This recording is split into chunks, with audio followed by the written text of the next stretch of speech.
Oh, yeah.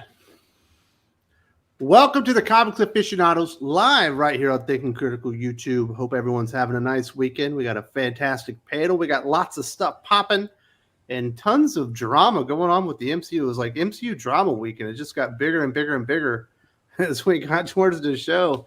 And not a whole lot going on in comic books, but we did have the event finale of Gotham War, which we'll definitely have to talk about. And DC going to war with manga with some ideas there. But first, let's talk to the peeps. First up, we've got Drew from Comics Elite, also known as Dolan Waddick, the man behind Unholy Nightmare #1, available right now on Kickstarter. How you doing? I'm doing great, Wes. Glad to be here. It was a long night on Max's channel last night. We had a great fun chat about comics and as well as Unholy Nightmare. But I'm glad to be here. Glad to be back. Thanks for having me back. So what's the pitch on Unholy Nightmare? What do people need to know about this comic book? Because there is a link in the video description if people want to go check it out. Unholy Nightmare is the perfect merging of superheroes and monsters. It's a whole new world, a whole new dangerous world where everything is not what it appears to be, especially when it comes to our heroes, but where our heroes have to become monsters to take down evil monsters. And we have the first 6 issues all plotted out. Issue 1, we have the first 6 pages done. When I say this is the palate cleanser to everything you are getting, or we are getting from Marvel, DC, Image, Mad Cave. When you read this, it's going to feel like a wave of euphoria that just came over you. You'll be like, this is what comics can put hair on this your is what balls. They should be. Absolutely. Drew sent me some. I got to look at like couple little test pages. It gave me, if you were a fan of like 1990s Wildstorm, Wetworks, especially during like the Jason Johnson art era, like from probably about the mid-teens up through I think close to the end. I'm like, oh, I haven't had this in a long time. I'm down. So yeah, go check it out. I've been hearing about this book for a long time behind the scenes. Drew's been sending me pictures, from concept all the way up to fruition. So it's been really exciting, Aaron. Yeah, no, Aurelio's killing it on art. I told Drew, I said, it kind of reminds me, like, the way that he's drawing this book and just the way it's being colored, it kind of reminds me of, like, Nightwing by Scott McDaniels, but, with a more horrific bent. The design of the main character, the Recluse, is so damn good that I'm going to make a custom action figure of it. Are you going to steal it? How much I like it. Yeah, I'm going to steal it. That's what I do. I'm just going to be like, yoink. Yoink.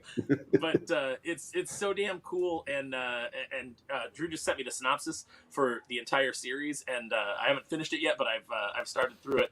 And it's going to be really fun. So, if you guys, we appreciate every single one of you. We know that, everything's really tight right now with the economy.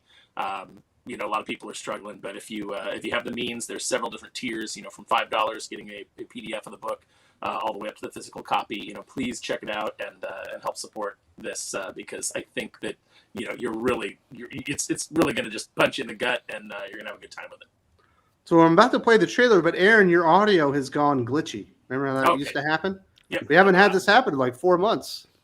It's back. All right, let's play this. Let's play this trailer. The dark streets of Chicago, a mysterious masked hero fights against the forces of evil. He is the Recluse, and as a secret ally, a cop who goes undercover in the criminal underworld. Together, they face a deadly new threat, a drug that turns humans into monstrous creatures. As they try to stop the drug trade, they discover a hidden realm of horrors that will test their courage and loyalty. Will they survive? The Unholy Nightmare. From the creators of the hit comic book series Born of Blood, R. Elio Mazzara and Dolan Waddick, comes a new action-packed adventure that will take you to the edge of your seat. Enter a world where superheroes and monsters collide and nothing is what it seems. Don't miss Unholy Nightmare, the comic book event of the year.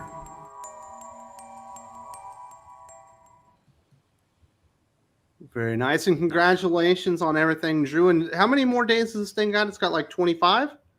26, actually. We got 26 days 26 to go. more days.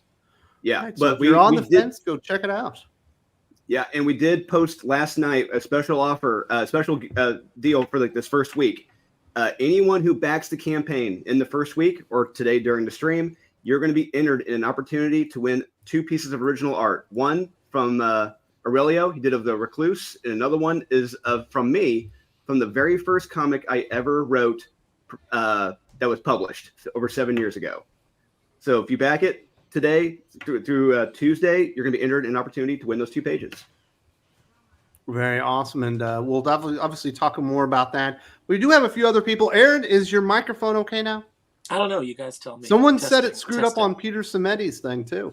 Yeah, when we went into it, so we tested it backstage, we did our sound check and everything was perfect. And then when Peter and I went live, he has a little video that plays beforehand, and the sound was good halfway through, and then it cut out. And after that, we never were able to get the sound back together. So I ended up just calling in from my phone and doing it that way. Well, hopefully we don't have to do that one. How are you doing? I'm doing all right. You guys ever have one of those mornings where you're so deep in sleep that when your alarm goes off, you feel like you've got PTSD, like you just did a tour in Nam or read a John Z. Axelrod comic. It's just you're just oh yeah, I'm not gonna be right the whole day. That's kind of how I feel this morning.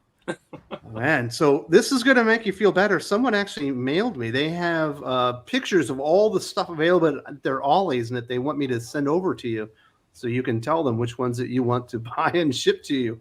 Oh, that's amazing. I love that. It's like I got hot or not. So many people looking out for me on that front because there's no Ollies out here on the West Coast. So, it's Doc checks it out for me. Neon occasionally sends me stuff. And, Jeff Hicks from World Class Bullshitters, which Drew and I were on this week. They send me stuff. But I'm always down. So, let me check out what the deals are as I spend all my money on emergency dental work. We'll definitely let that guy know that we want the pictures and all that good stuff. Who else we got here? We do have Jim from Weird Science. You and I just wrapped up Gotham War. Yep. That was a lot of fun. No, that was lovely. Thanks a lot for that. That was great stuff. Well, at least we'll get to hear Josh's take on Gotham War this week. That is true. I did want to ask him because it seems like this whole Gotham War and everything going on with Chip Zdarsky's Batman has made everybody at his former site that he used to quit. They keep quitting. Everybody who's reviewing Batman just keeps This is my last review ever. Yeah, it's sorry, guys, I can't take it anymore. It's oh, my God, it's bad. Also, I want to point out, Wes, people had said, you don't want your balls to grow hair. That's you don't want hair on your balls. It's awful. That would be just a horror show. But yeah, you say that, but I feel that there are many people that are proud of their lives. They might be proud of that, but yeah. Would you prefer me to say it'll put hair on your chest? Well, maybe. People don't like that either. I have a hairy chest. Yes, you'd be surprised. That is true. But yeah, here we are. I've got hair on my chest. Unfortunately, it's just one, and it kind of wraps around, and it makes it look a little bit bigger. But if you pull it out, then you're good. What's going on here? That'd be good. That would. Yeah, you don't want to lose it. You never know what's going to happen. Oh my goodness! Who else we got? We got Josh making it. You'll be here next weekend too. I'll be here next weekend too. Absolutely. Because Aaron's bitching out on us. Oh yeah. I'll represent. I might come with the bald cap on, and I'll see what kind of Aaron flavor I can bring to the table. No, you got to go full in, Josh. You just got to shave the head. I'll get a T-shirt that says El Beardo Magnifico. How are you, the Wes? I am the Wes, and I'm doing well. You are the Wes. Awesome. I'm doing well. Hey, instead of doing introductions, I'm gonna just take a moment to continue to plug Drew's book. Because I have also gotten to see some early stuff and hear talks about it. And then Tuesday night, we actually, for Halloween, we did a launch party over on my channel. And Aurelio, if you want to hear kind of what Aurelio and Drew's takes are on what good storytelling is, go check out that video. Aurelio kind of does a deep dive into what he thinks is good storytelling, what he thinks is good characters. And when he just started describing how he was approaching the book, what inspired him, and kind of how he broke down the characters, it was a really awesome concept. And this idea that you have superheroes that aren't going to let villains continue to come back and kill people and kill people and kill people. They're gonna stop it as early as they can. And when he described Recluse as a amalgam of Spider-Man and John Wick, that pretty much sold me. So plus horror, throw that in there. But good stuff. Go support the book. These guys deserve it, and it's honestly really good work. So, Thank you. Absolutely. Like I said, there is a video link in the video description. If you want to go check out the project on Kickstarter, you've got 26 days, but always get there earlier the better, because if you get in there today, you actually get entered into the giveaway for the 2 original pieces of art as well. So Drew and Aurelio are definitely going out of the way to make this worth your time and money, and giving away a few freebies there as well. And now, last but not least, we do have Doc, and you and I just reviewed White Widow. We also talked about the DC Compact Comics and some of the good things and bad things about that. But, I almost couldn't get you to stop about White Widow. You liked it so much, Doc. I was shocked. Oh, did Doc already go on a smoke break? Oh, no, shit. I forgot I was still muted. I coughed earlier, and I was like, oh, I should probably mute myself. Doc was already choking down heater. No. Yeah, White Widow. I mean, you'll get the reviews on Monday. You'll get to hear about our when you listen to our review, or you could listen to the whole review, the unedited, unfiltered review, up on the Patreon. When will that be up, Wes? That will actually Monday? Be up tomorrow, and then Monday will be the Q&A. All right, so yeah, you'll be able to listen to all the naughty words that I'm not allowed to say on YouTube because they'll demonetize Wes. And my goal, while it is to skirt that line to eventually cross it, probably in rather dramatic fashion. Not yet. I want to build the intensity over the years to then, whenever I finally do blow that wad, do it in spectacular fucking fashion, and make Wes hate me for the rest of my life. But no. Speaking of that, Ryan Wilson says, Wes, you got to promote your Patreon. There's a free trial right now that you can get. Absolutely. There's free trials of the Doc is Right tier and the Aaron's Never Ending Christmas Tree tier. And the Christmas tree should be making an appearance in the not too distant future. Won't leave until about July. And you can check out all the good stuff that we have in the week. Over 6 hours of brand new content each and every week. And if it's a Solicits week, it goes well over 7 hours. Hey, it's always good. It's a good way to waste your money when you're not buying modern comics because they all suck. Well, yeah, you get over 24 hours of entertainment in a month for the same price. Which is a hell of a lot better deal. Yeah, which is a hell of a lot better deal. I mean, come on. Listening to my beautiful voice of an angel for like 3 hours, 4 hours a week is absolutely worth more than anything Marvel and DC is publishing. And we get to talk about history. Last week we got to talk about North Korea and the 38th parallel, and this week there's another history question. So I'm enjoying that stuff as well. Rad. Turns out I'm more of a history buff, Doc. I like that. So we're having a lot of fun on that one, and then obviously Doc is a huge part of that with the Unfiltered show, but we also do the Q&A, which is all brand new content. We do have a few words from the people. Lane Kramer, Aaron, you need to check out the upcoming 1/6 scale McCready figure from these 3-0 from The Thing. It looks good and from a good movie. Yeah, I'm super psyched about your audio's crap. Jeez. Okay. There was a time, people don't know this, when I would record with Aaron, he would be able to talk for 5 minutes and then he would leave and then he would come back and then I would have to edit around it and you wouldn't even know that it happened. But it appears that is happening again. I'm not really sure. Why does this happen, Josh? I feel like it's your fault. It probably is my fault because I feel like I was the original offender with sound issues when my mic decides to like carpet bomb the stream and start going spazzing out. And then Jim goes to fucking Micro Machines. It's me. That's right. But I love The Thing. Thing's a really good movie. I watched that with my wife earlier this year and it freaked her out. That's awesome. Just so we're here's all aware. The question, Drew. Was Kurt Russell the alien the whole time? No, I don't believe so. No. That's a theory that's out there. One of the many theories. Federico De La Casa. Hi, guys. I just came back from Luca. I'm assuming this is some type of Comic-Con in Italy, where the biggest Comic-Con with over 300,000 in 2 days with Jim Lee and other artists with a queue of over 600 to 800 minutes. meters. Oh, yeah, I I'm guess how long American. it- I how long don't. it is. Even though We I don't live in use America your anymore. commie measuring system.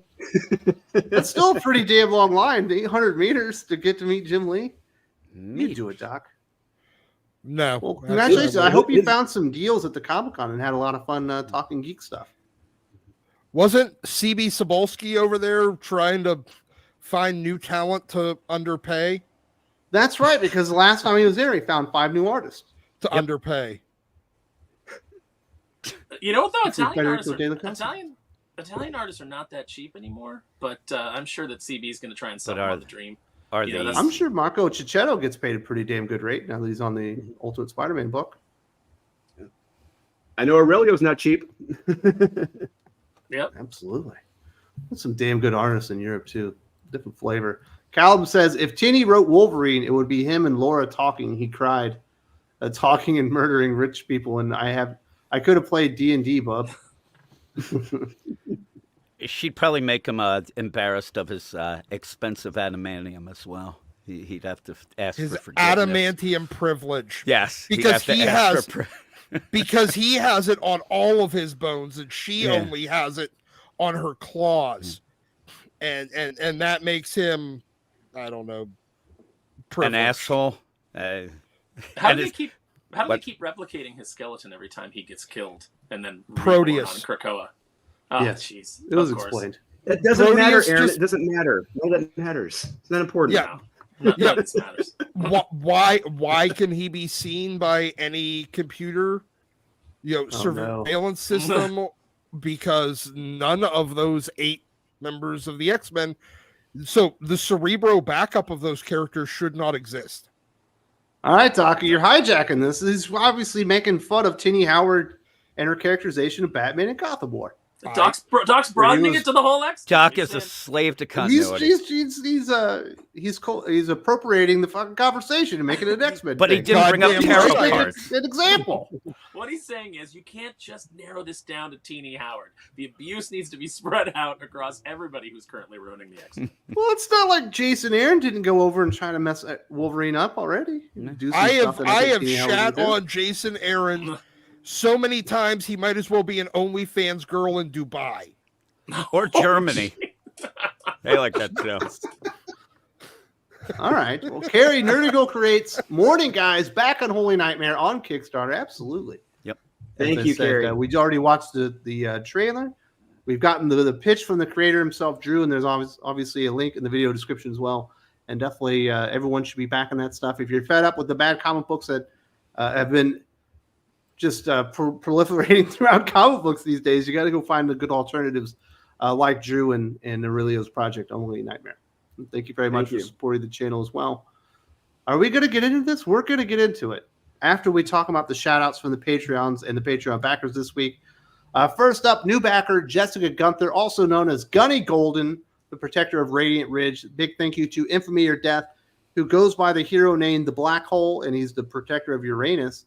And then finally, thank you very much to Donna McMason, a.k.a. Stoneheart, the protector of Heroes Harbor, and all the other Patreon supporters. Really appreciating that. We've been going for almost 2 months now, just turning out the content, and I'm finally getting used to the schedule now, Aaron. Yeah, no, It it's been seemed a bit pretty much good. at first.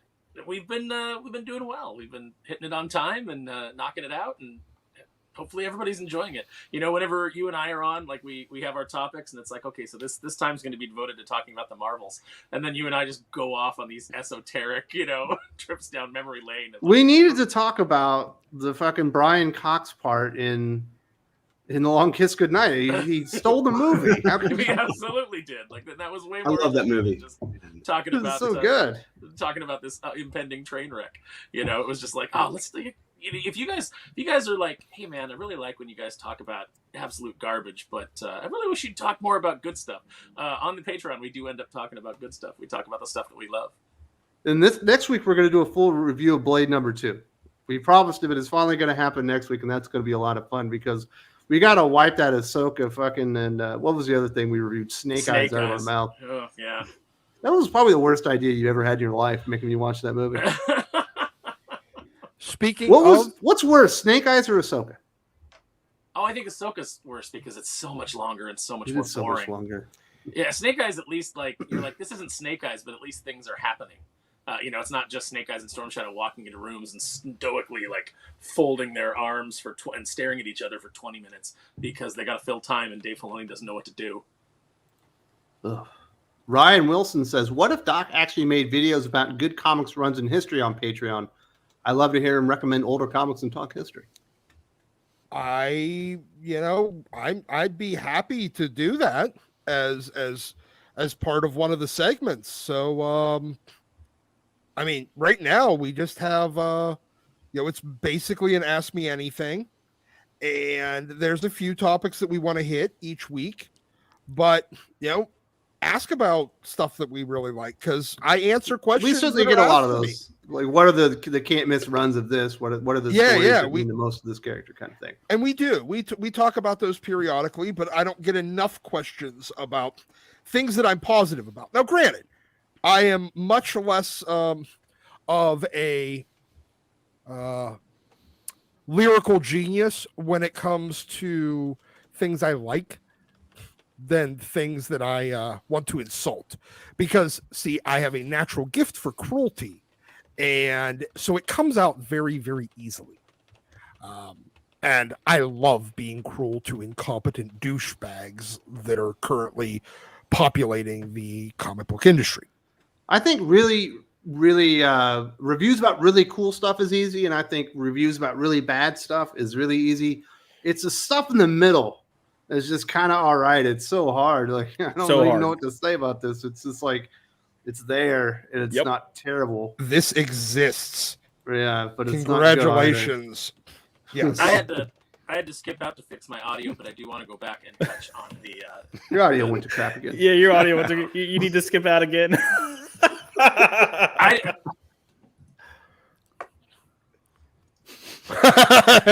Don't laugh at him. He's getting mad. I know. I love you, Aaron. Dude, that sucked so bad whenever that happens. Yeah. It hadn't happened in like 6 months. I know. He must have done an update with his fucking firmware or whatever. They pissed off the wrong person in California. I don't know. Really? Lade Kramer, hey, a pivot for Doc review of Suffering. Let's do Ultimate Spider-Man #1. I expect Swerve, Peter, in padded room. His family is delusional. It's not Spidey. I don't think that's what's going to happen at all, especially after reading Ultimate Universe ` I think they're going to reestablish whatever his new origin is there. They have to get the origins back to the heroes. But I'll review Ultimate Spider-Man #1 with Doc, or I was going to review it on the channel solo. It all depends. Yeah, I mean, I'll review it. I don't care if there's something absolutely awful that week. I can't sure spare there will Doc from that. Yeah, you know what I mean? Yeah, I've signed up for that. Yeah, he's basically like the guy in the dunk tank at this point. I am, and no one wants to see you win. They want to see you get dunked in the water. Yes, and Marvel and DC have very good aim at hitting that target. The grammatics. In fact, actually, you know what? It would be like the reverse dunk tank, where they're so bad at it but all they have to do is miss every time, and I get dunked, and so I get dunked like 57 times a week, or however many fucking books that they release. And it's on the rare occasion that they hit the target that I get to sit there and go, woohoo! I get to stay dry. Yeah, we got that with Predator versus Wolverine. That was fun. We got HH from Sigma Comics. Shout out to the Thinking Critical team from Rhode Island Comic Con. South Park's a Disney parody may end up being the high historic importance, making the day the audience had enough. Hope it sticks hard and deep. Man, so what's the biggest city in Rhode Island?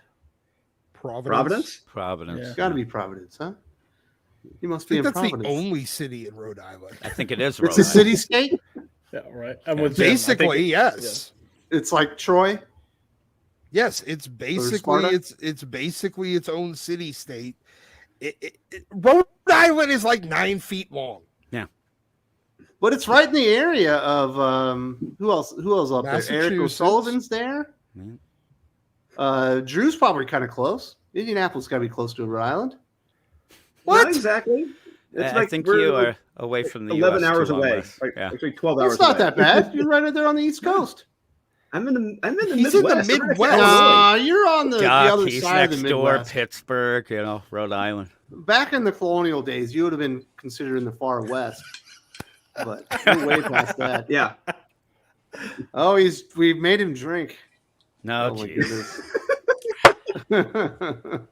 Hopefully you don't do that every time your audio messes up or you're gonna be in a coma. Yeah. I don't know. That could be a really fun stream. Yeah. Fun for you guys, maybe. I'm the one that has to hurt all these cats.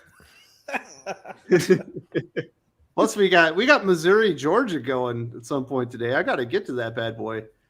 This is a big football weekend. Aren't for they me. right next to Rhode Island too, Wes? Yeah. Likely, but if you're in the Rhode Island area, like if you're in Indiana, Ohio, Pennsylvania, in that area, definitely go check out Rhode Island Comic Con and support your boy HH, the team from Sigma Comics, and thank you very much for supporting the channel, guys. Yeah. Also, Florida, I'm Carolinas, Hawaii. I'm in the Rhode Florida's Island something area. different. Florida's I not mean, like that. Czechoslovakia.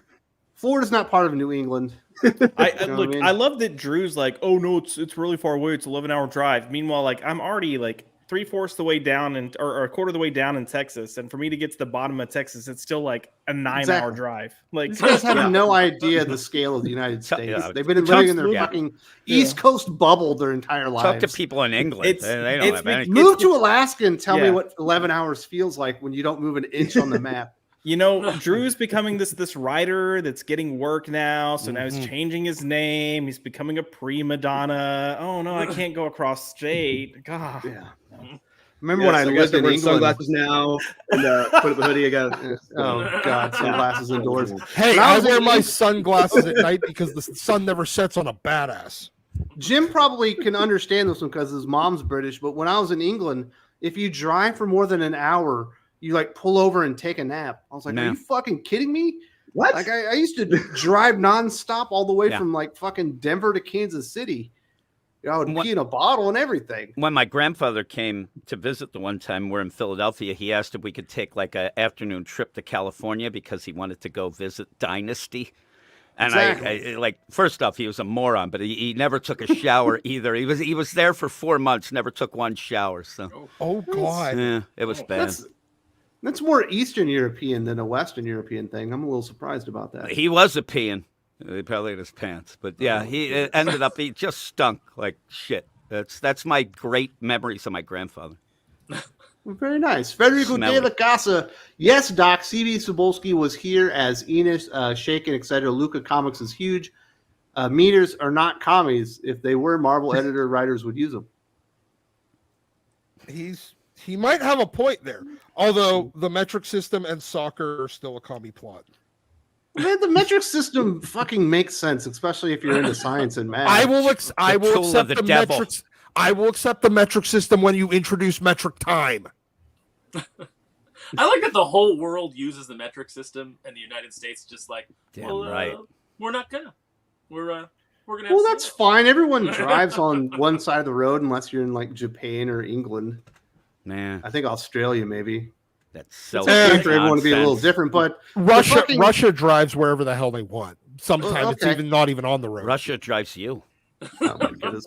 But like the just arbitrary measuring systems that we have, well, I like them because I'm all about America, but I absolutely admire the metric system because it makes everything so much easier. No, I'm the only one. No. No. Base I'm on your- 12 is surprisingly effective. Well, you can do base anything, but base 10 makes the most sense because we have 10 fingers. That's why we count in 10s instead of 16s. Right? All Fair right, point. never mind. Fair point. Zach is specious. Now explain the Dewey Decimal System, Wes. Kyle says, I've said this a lot, but CB Kevin Feige has the worst taste in writers because what the fuck is Loki? Other than pure hate for fans from these people. Josh, you said Loki was amazing. That first episode of season 2 was amazing. Look, this season has definitely been better than the first season. It started dipping down there for a little bit, but it's picking back up now. Like Loki is definitely at least this time he is definitely the main character. And you've gotten some badass moments with him, which has been nice to see again. Man, Josh loves owning the bad stuff, doesn't he? Like he was the guy behind Black Panther: Wakanda Forever was the best MCU movie ever. Ever. That's what I remember. That's how I remember it. Exactly. That's right. Josh just Kenneth saying, Dowling. top this ever. Kenneth Dowling Jr., KDJ. Hello, gents. Hope everyone is well. I'm at work, stopping by to say hi. Drew, been a while since you've been on the panel. Missed some good hero villain fights. Good to see you. Absolutely. I hope we were able to entertain you at work and we don't get you in trouble. But thank you very much for supporting the channel and stopping by. And Drew, where the hell have you been? Did you just fall off the map? I'm here. I'm talking with you like every Saturday. It's like It's true. You're on the channel every week. Yeah. I don't know what he's talking about. Maybe some people are like, you never say anything good about comic books. I was like, I don't know. I've been talking about the best comic books of the week every week for 2 years. Maybe you just click on the stuff that isn't about good comic books. Maybe you're the problem. Maybe it's not me. Yeah, huh? It's posted every single Saturday. It's like I don't know. Yeah, your search engine is not working correctly. Clearly, It's a bunch of people that only click on videos with me and then wonder why they say, well, this isn't a very positive channel. You're only clicking on videos with me. The title is pretty implicit on what's positive and what's not. If the only videos you click on are when Wes has his mad face, then that's why. All right, Aaron, your audio went bad again. Another shot. Everybody drink. We need you sober. Callum says, can we make Gina Carano's character in Deadpool a hero now? Because she was on fire, and I hope we get to see the emails about Kathleen Kennedy and Lucasfilm. Okay. Was she on fire? She was talking some shit on Twitter, yeah. Well, no. He's talking about her character in the Deadpool movie. No, I think he's talking about like she was on fire on Twitter, and can we bring her back in Deadpool now? Because she was. Her character is better than Negasonic Teenage Warhead or whatever that character that just died in the second movie. Not literally, but figuratively. That went nowhere. Plus the scene where Colossus covers his face because her boob pops out is funny. That's priceless. I forgot about and that. And then she kicks him in the balls. Like you can't watch Deadpool when you got little kids in the house because it looks like a superhero movie, but you don't want them to see any moment of it. You know what I mean? It's like putting on South Park. You don't want. You can't do it. You don't think the kids will relate to little baby Deadpool? Pooh Bear in it with just the shirt and his baby legs. Hey, it's like he's drawn by Phil Noto. Hey, I want to remind everybody that I took my young kids to see Deadpool in the theater because I was forced to. Yep. Not a good Your wife gave you no choice, so it really wasn't your fault. You don't have to own it, Jim. They haven't been the same since. Get out of this house. Go take the kids to that charming superhero deal. Retro Man. Worst comic of the week was White Widow. A grown woman assassin was acting like a teenage girl. It felt like an all new, all different comic. It did feel like it was out of a different generation of comic books, but also felt very similar to some other stuff that's been coming out lately.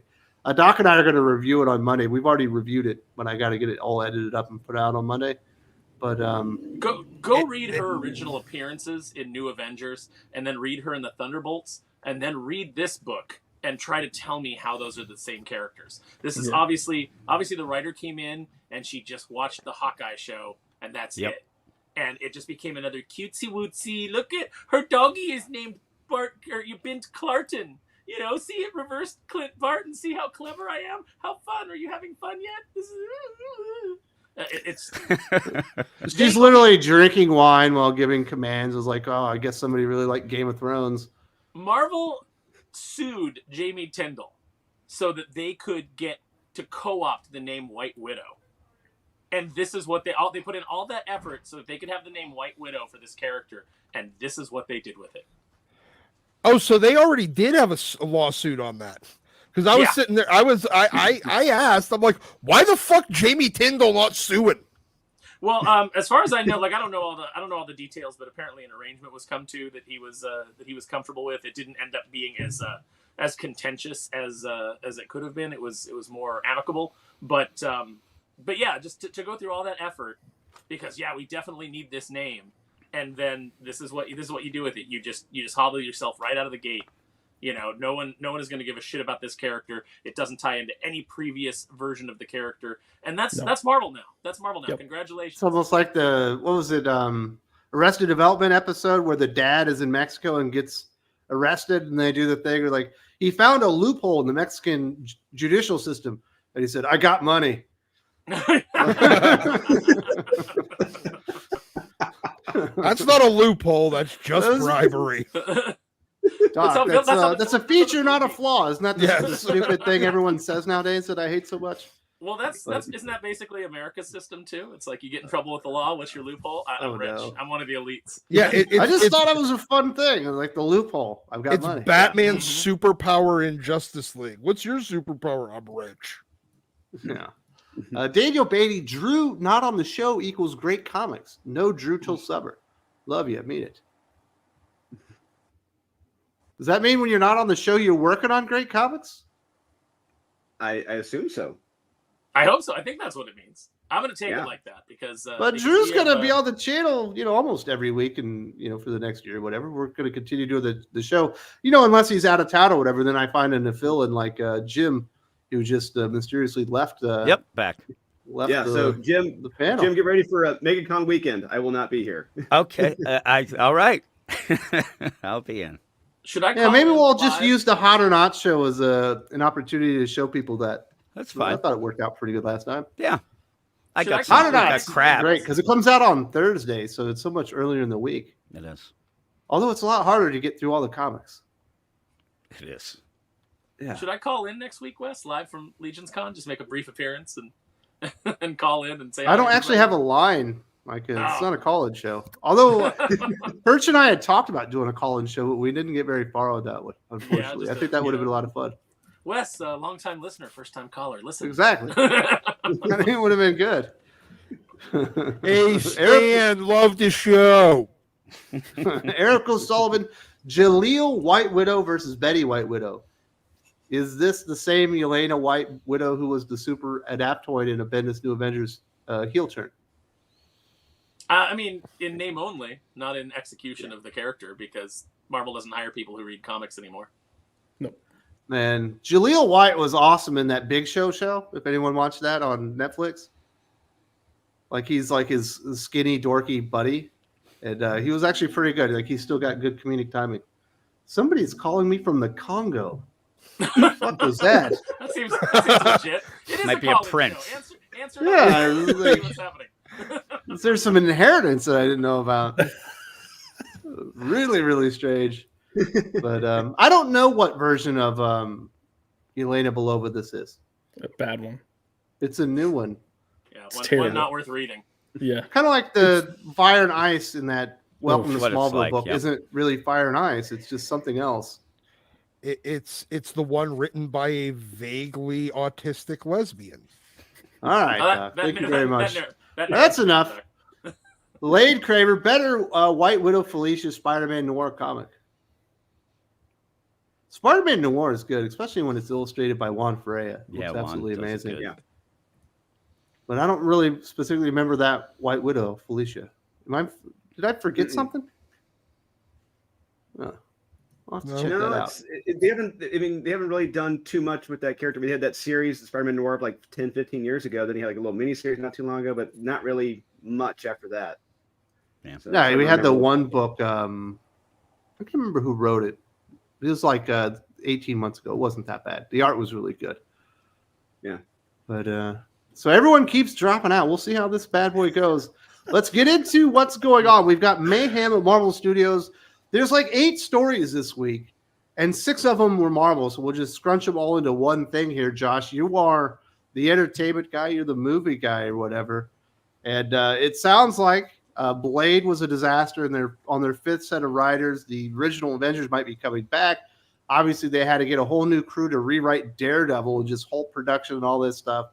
And I don't know. I guess all of Kevin Feige's bad decisions are coming to haunt him at the exact same time. Yeah, I mean, look, some of the stuff that came out in this Variety article isn't new news. It's just, kind of getting repackaged and put out there with some added details. But some of the stuff has been talked about for a while now. so take it for what it is in that respect. But yeah, I think one of the biggest things, and this came out even before the Variety article, was the project that made Kevin Feige and Marvel want to start making some changes was actually Ant-Man and the Wasp: Quantumania. They thought that was going to be a huge hit, not only financially, but like just in terms of enjoyment from audiences. They thought that audiences were going to actually like that movie. And when they vehemently said that they didn't show up to watch it and shit on it pretty regularly, that was Feige's big moment of we need to reassess some things, because I thought this was going to be a hit. So I think that's very telling. And the Daredevil thing, I'm glad that they're kind of relooking at it. I think they had filmed 4 episodes. Daredevil didn't even get into costume until the 4th episode. It was mainly going to be a legal drama that kind of, you had a plot line with Daredevil and a plot line with Fisk, and they weren't going to cross until the very end. Just doesn't sound like the smartest plan. People that were working on the show said this show was boring. And it looks like they're taking the advice. And some people were saying like, oh, they scrapped everyone. They're hiring a showrunner. That I do want to point out, that is not just a like, oh, let's do this because this is what we should be doing. They're doing that now because they are required to per the writer's strike. But it's a good thing because they kept trying to do these 6-8 episode shows as a movie instead of formatting them like episodes. It just didn't work. You need a showrunner. You need someone that's going to come in and kind of keep things consistent. Because if you look at Secret Invasion, you had Kyle Bradstreet that came in and wrote the script for the entire series, and everything that was being said about the scripts were incredibly positive. And then you had this like chump director come in, and then they got free reign to change whatever they wanted to change, which they did. So yeah, it's definitely not the best time for Marvel, and I think it's fine that we point that out. We've been saying this for 2 years now, 3 years now, saying, hey, this is not a good direction. We need to see better things. And we're seeing some actions that should lead to better things. So while, yes, I think it's fine to talk about it, I think we all need to realize like, hey, this is a good thing, not necessarily a bad thing.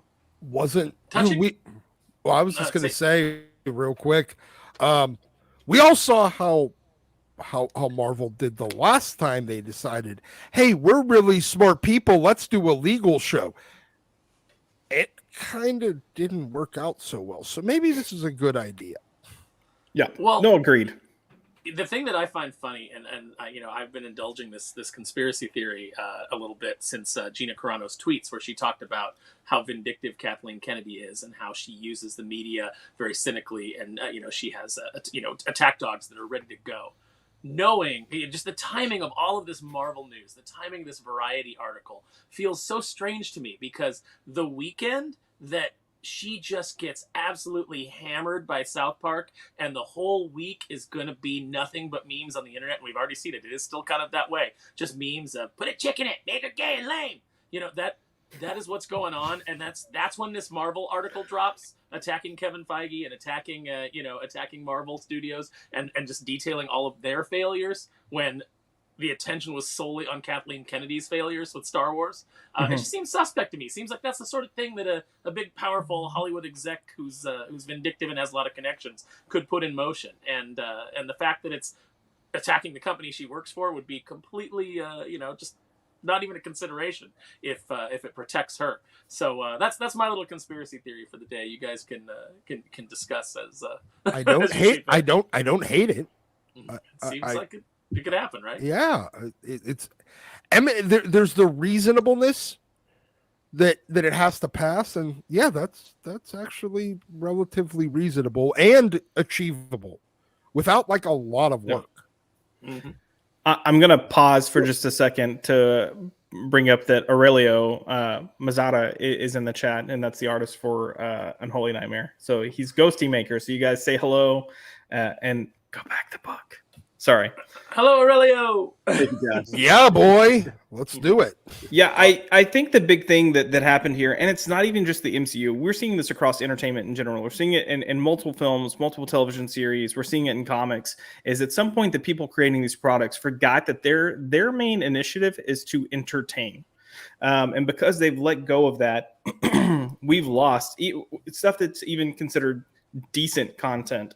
And I'll be one of the first people to say, hey, even all these shows that we're saying are terrible, you can go through some of these and find moments that are good moments. I would argue that you could take Falcon and the Winter Soldier and take it from 6 hours down to a 2-hour film, 2.5-hour film, and you would have a good product. But again, that's 4 hours, 3.5 hours. That's just wasted time where people feel like they're not getting their worth. And I feel like you're looking for tasty peanuts in shit, Josh. Well, Like, no, but that's my point, though. That's my point. Like, you know, and the only reason I'm saying that is there are people like, oh, everything about this is absolute shit. And I don't think that's the case. And I think we keep hearing things like, why are we telling the story? I think there's a story there to be told. Like we were kind of talking about the Echo trailer and how it looks decent. Yeah, it looks decent, but it should be a Kingpin like special or a Kingpin film. And then that would be good. But that's not what we're going to get. So that's what I'm saying. I'm not saying these things are great or good. I'm just saying there are decent ideas here. They're just not being pulled to fruition properly. And you know that like they're them backing off of her actual powers and saying like, it just wasn't it's really, lame. Yeah, they weren't that. Her powers are lame. It's not that interesting. So instead, what did they do? They just ripped off Brave Star. She's gonna have different powers depending on the situation. She's gonna be able to call on the eyes of the hawk and the heart of the wolf. So shitty. And again, this is another one of those things where they're patting themselves on the back, talking about how representative they are, but they're leaning into stereotypes. It's like they're not leaning into them. They are just like embracing them and putting a giant neon sign that it's called Stereotype the TV show. They're the Kool-Aid guy, the Kool-Aid man, busting through the wall with their stereotypes. Yeah. Oh yeah. Oh yeah. Oh yeah. Oh wait, that's Macho Man. Yeah, Macho Man. Oh yeah. Kool-Aid Man made an appearance in Family Guy that I thought was good. Oh, I remember that. Yeah, it's like one of the first episodes. Yeah. Yeah, back when Family Guy was good. My bad. Didn't mean to derail. No, you're good. Aaron, what do you think this is our show, Wes? I like that you had to go dip out and take that call from the Congo, though. Yeah. Yes. Well, I figured right. out who it was. It's some secret agent spy stuff, isn't it, Wes? That's It really was what Dark we do. Admiral March Hare. It was from Wes's CIA days. Right. Remember the CIA? Yeah, Air Force Airplane. Intelligence. Yeah, you're totally not the CIA. Unfortunately, Wes's CIA days was him just having to take phone calls from Tom King, who was Yeah. ranting openly. Yeah. My mom. Like Batman pitches on. I don't know, man. That doesn't really sound like Batman. Why don't you just make a comic about yourself? Kind of weird take. I was going to point out that Aaron mentioned how they talked about Echo's power being lame, and they're changing it. And the first thing that I thought of was like, okay, so now you're completely taking away the point of this character's name. Mm-hmm. It is literally their namesake, and you're changing it. I mean, look, my stance is we've been calling for 3 years now. Let's make it better. It needs to be better. This isn't good enough. This is crap. You're going to lose an audience. They've been losing their audience. They've potentially lost their audience. And these changes needed to happen. And I'm all for it. I think it's fine to say like, yep, a little too late. But I think I've seen some people shitting on the fact that they're making these changes. And I'm like, okay, well, don't shit on it because this is exactly what you've been asking for. Like you've been asking for better people. We're getting it. Now let's see what happens. I agree to some extent. Well, first of all, let's just all agree that any producer, director, writer, whatever that is hired onto a show who starts with okay, so here's the character, and now we're going to fundamentally alter them. And here's how we're going to change their power set, their ethnicity, their gender. Any of that is immediate grounds for immediate termination. Let's all agree for that. I mean, I think we can all generally, you want to have a Batman comic, but you don't want his parents to die. You want him to maybe be the cause. Yeah. Superman Kevin Smith story. We're like, well, we don't want Superman to fly. Yeah. Well, that's not a good idea. Yeah, exactly. Like, really? No cape bullshit. Yeah. Just maybe in like a jogging suit. And he's not a reporter; he's a hairdresser. Yeah, like me, John Peters. I was a hairdresser, so let's make it about me. And let's You're start with that out again, Aaron. But then we can say beyond that. Yeah, we want them to change things. Stop changing the problem is they're doing the thing. It's malicious compliance. That we're saying you people have to fucking change things. And there's an implied, you have to change the things that are deviating from the comics and from the source material and all that. So they go in and change the things that they know we don't want them to change. And they're saying, like, wait, we changed things. Yeah, but that's the old way, Doc. They're changing it, starting with Daredevil. Echo's already done. There's no fixing it. Yeah, well, didn't need to and be. You don't care about an Echo series anyway, Doc. No, honestly, I was never going to watch an Echo series anyways, to be perfectly honest. It didn't matter if it was written by fucking Bendis and Alex Mack back in 2006 when they were both good. It could have been written and storyboarded by those two, and I still would have been like, fuck this, I have no interest in it. Also, where's the hand thing that goes over, like the hand mark that's one of the on coolest her eye? elements? Yeah, one of the coolest elements of her I'm design. willing to bet if Disney Plus shows are any sign of what's going to happen in the end of the 6th episode, she'll get it. Well, she should already fucking have it. She should have had it in the goddamn whatever show she was already in. Hawkeye. She should have had it fucking then. No, I agree. I'm just saying this is what they do. Doc. We have to build to it. Somebody close to her has to die, like right before the end of the series, and they touch her face with their bloody hand. And then fuck it. Just turn her into Apache Chief. It's just, like Apache Chief, man. I know. People are shitting on Apache Chief. He's cool. Did you guys ever watch Harvey Birdman, where every time he grew large, like the people down on the street would be pointing under his loincloth, like, oh. You want to talk about hair on your balls? That's what everybody was seeing. Yeah. So are we going to get this big change, Josh? Are we going from King to Doom? Because it feels like they're canceling Jonathan Major's movies at this point, and I guess they just had a summit meeting, and he was a big deal about it. This is the the stuff that I was saying is old news. Like this stuff was tossed around and discussed back when his issues first came up. So we'll see. The place where I feel like they ultimately dropped the ball with King was Ant-Man and the Wasp. That just ruined whatever momentum he had coming out as a character. But I mean, this is the stuff that's been saying for months, and it just kind of got repeated in this article. Like his movies got canceled back at the very beginning. His agency dropped him back at the very beginning. This isn't the Jonathan Major. Are we getting Dr. Doom? That's the question. Are we getting the Doomster? Yes, but he's going to be a brave woman of color, Wes. I mean, we'll probably get Doom, but it's not going to be. I mean, good. I don't think it's going to be soon. Maybe Secret Wars, you'll get Doom, or he'll get teased at the end of Fantastic Four. Do you think they're going to stick with Kang all the way through? Well, I guess it's called Kang Dynasty. That would be weird if it was a Doom movie, huh? Yeah, I mean, no. Doom kills Kang and then takes over all of his stuff, and that's the dynasty. His Doom now rules the Kang dynasty. So it's a Count Dooku thing all over again, where we kill off Maul too soon. Yeah, except you're not gonna get an actor with the gravitas of Christopher Lee as Dr. Doom. They're gonna mess it up. How many times at bat have they had Dr. Doom? And every single time they blow it. They just fumble it right out of the gate. It's fair. He's not a hard character to get right. And his design would translate so well. The Roger Corman film, as cheap as it was, Doom looked really good. Yes. The best is the people that are kind of talking about this on the internet. They're like, oh, you can't do Doom well. I don't know if this is a good idea. If you do him, you're going to have to remove his mask. And I'm like, fuck no. He has to have the mask. That's why Dredd was such a good movie. Yeah, that's the whole point of it. Carl Urban will do it. Yeah. Yeah. But yeah, it's even the Blade stuff that came out, like it's stuff that we've known, and even we knew that there was a lot of problems. I hadn't heard he ended up being the fourth leading character, behind his daughter and two other female characters. Do not. Why would you use Blade's daughter? Why would you use that right out of the gate? Well, don't use it at all. It was a stupid. Why would you use it at all? Blade should not have a daughter. If I was in charge of Marvel, that's one of the first things that would get wiped from continuity, and he would never be allowed to show up in a Cosby sweater. It turns out she was a plot from Dracula. Yeah, and he planted her in there. What?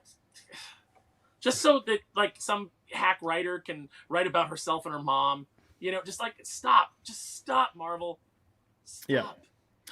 Yeah, I'm willing to bet that's probably one of the very early stages, because if we remember, right before the strike happened, it was released that Mahershala Ali had his friend that's a writer that did the True Detective series come in to start working on the script. And then now they've got another person coming in. And look, here's the other thing, too. This is not uncommon with major studios and blockbusters. It is not. You just typically don't hear about it.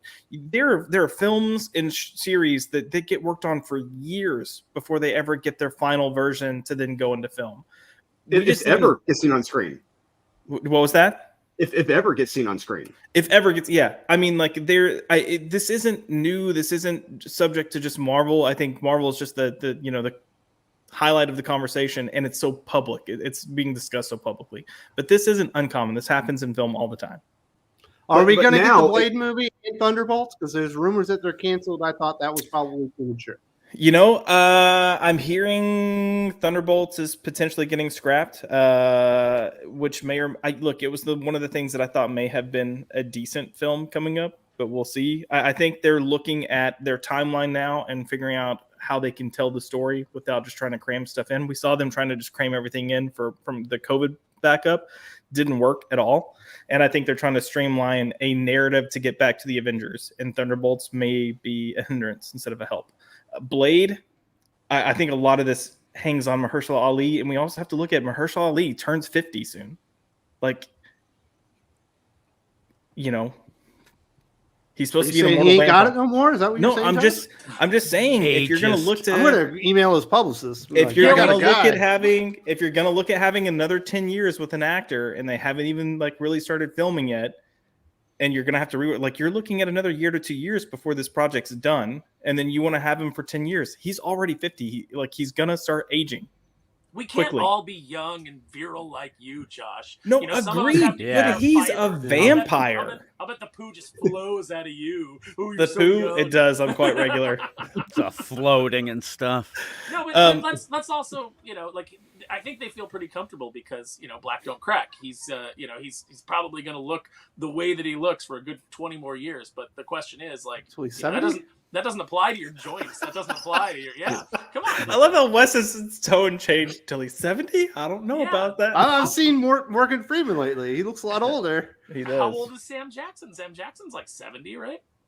He was frozen visually at 40 for 20, 25 years. Mm-hmm. Yeah, he's like Samuel L. Jackson in Long Kiss Goodnight is also fantastic. Yes. He gives Brian Cox a run for his money. Yeah. Oh, he really does. I just love when, he says, "Do you usually swear this much?" And she's like, "What are you, Mormon?" And he's like, "Yes, I'm a Mormon. That's why I just drank a vodka tonic and smoked a pack of Newports." I always like to be frank and earnest with women.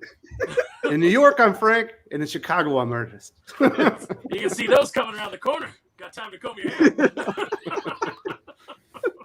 Oh, man. They don't make good movies like that anymore. That thing was absolutely amazing. Yeah.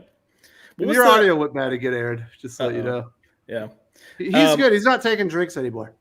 I think what was the other big news that came out that they might bring back some of the original Avengers? Yeah. Again, old news. This was discussed all the way back when Secret Wars was first, popped up. So we'll see. I mean, look, do you believe the rumor that Robert Downey Jr. is already back? Oh, I'm sure he would take if they pay him the right amount. I'm sure. For him, it's a paycheck. I think he has some fun doing it, but for him, it's absolutely pay. This man made $75 million off of Infinity War and Endgame. Those two movies alone. If they're so desperate, worth every penny of it. Oh, completely agree. That's the thing. He knows that. He absolutely knows that. Yep. So he's probably going to ask for $100 million easy, $100 million easy, and plus merchandise points and everything else. Yeah, he'll get points on the back end. Yeah, he'll probably be like $50 million and points on the back end. Yeah, we're looking at close to a quarter of $1 billion. He's probably going to make. Josh, do you agree with me on this one? I don't think they need to bring Robert Downey Jr. back. They probably just need to have Iron Man cast well. They could just introduce a younger version, and people would be fine with it. So I think that's the plan. I think you're going to end up seeing a new version of Iron Man come out of Secret Wars. I think you're going to see a new version of Steve Cap come out of Secret Wars.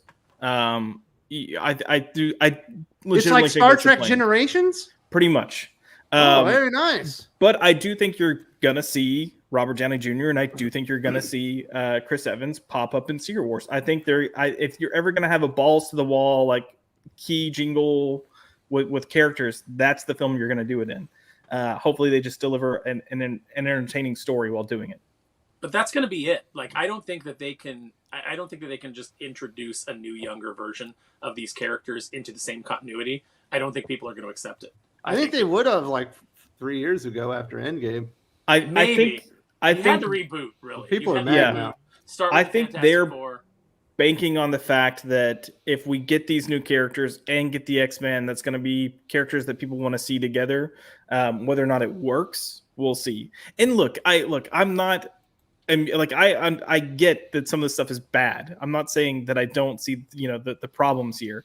This is stuff that I love, and I hope it's done well. Am I holding my breath? No, but I hope it's done well because I want to like these things. They're going to screw up the X-Men. I mean, right now they're looking like Canon Films. It's just bad idea after bad idea after bad idea. Yep. Canon Films, the people that made RoboCop? Are you fucking kidding me? The people who made Masters of the Orion. Universe with That was Orion. Come on, that was Orion. been fine if it was directed DVD.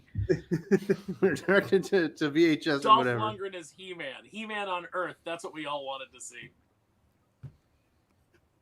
Master of the Universe wasn't a good movie. But It neither was is. Garbage Pail Kids the movie. It's fun. No, It was of its time. those are not the same. Those are not the same at all. About There's quality. actually a fun movie to be had in the Masters of the Universe movie. It's not good, but it's fun. Frank Langella is the best part of that film. Yeah. Frank Langella steals Oh it. yeah, he said he loved doing that so much. I guess he did it for his kids. Yeah. But he just had such a good time. He's eating so much sugar. Meg Foster's great as Eva Lynn. If I ever meet Courtney Cox, I'm gonna pretend like I never saw anything after Masters of the Universe. I'm totally gonna ask her about Masters of the Universe and be like, so what did you do after that? I never saw you in anything. You remember Jennifer Aniston's first movie, right? Leprechaun. Leprechaun. The original one. That thing was great. You can find Blu-rays where like they emphasized her like with success, where it's just like Jennifer Aniston, or like big picture of her face, and then little tiny leprechaun on the DVD cover. Good stuff. Well, it's good to know that Josh is buying all this stuff hook, line, and sinker. I'm a little more cynical, but we shall see how it all plays out, brother. But I do think these are good ideas, treating television like television and creating it that way is smart. They should have been doing that. If the doing movie that to isn't begin with. good, don't make it. Get a better script. Bring somebody else in. Absolutely. I'm a little perplexed how that wasn't the default already. Like, hey, because Feige is a movie producer. He's not a television producer. I understand that. I understand that completely. But like, why did you think that you were smarter than all of film and television history? Like that's Yep. where I think the flaw was. Like anybody, look, Feige still reports to a boss. And if he walked in and be like, hey, we're going to do this whole new way of doing television where we have no fucking plan and we're just going to make episodes and see where the hell it goes. I feel like the bosses of Feige, the Disney board, Bob Iger, Bob Chapek, at some point somebody would have been like, we have whole divisions that do this and have been doing it for decades. His boss is a weatherman, though, Doc. Like, and the bloom is off the rose. We're finding out that. You also have to keep in mind what Kevin Feige did with the films was also never done.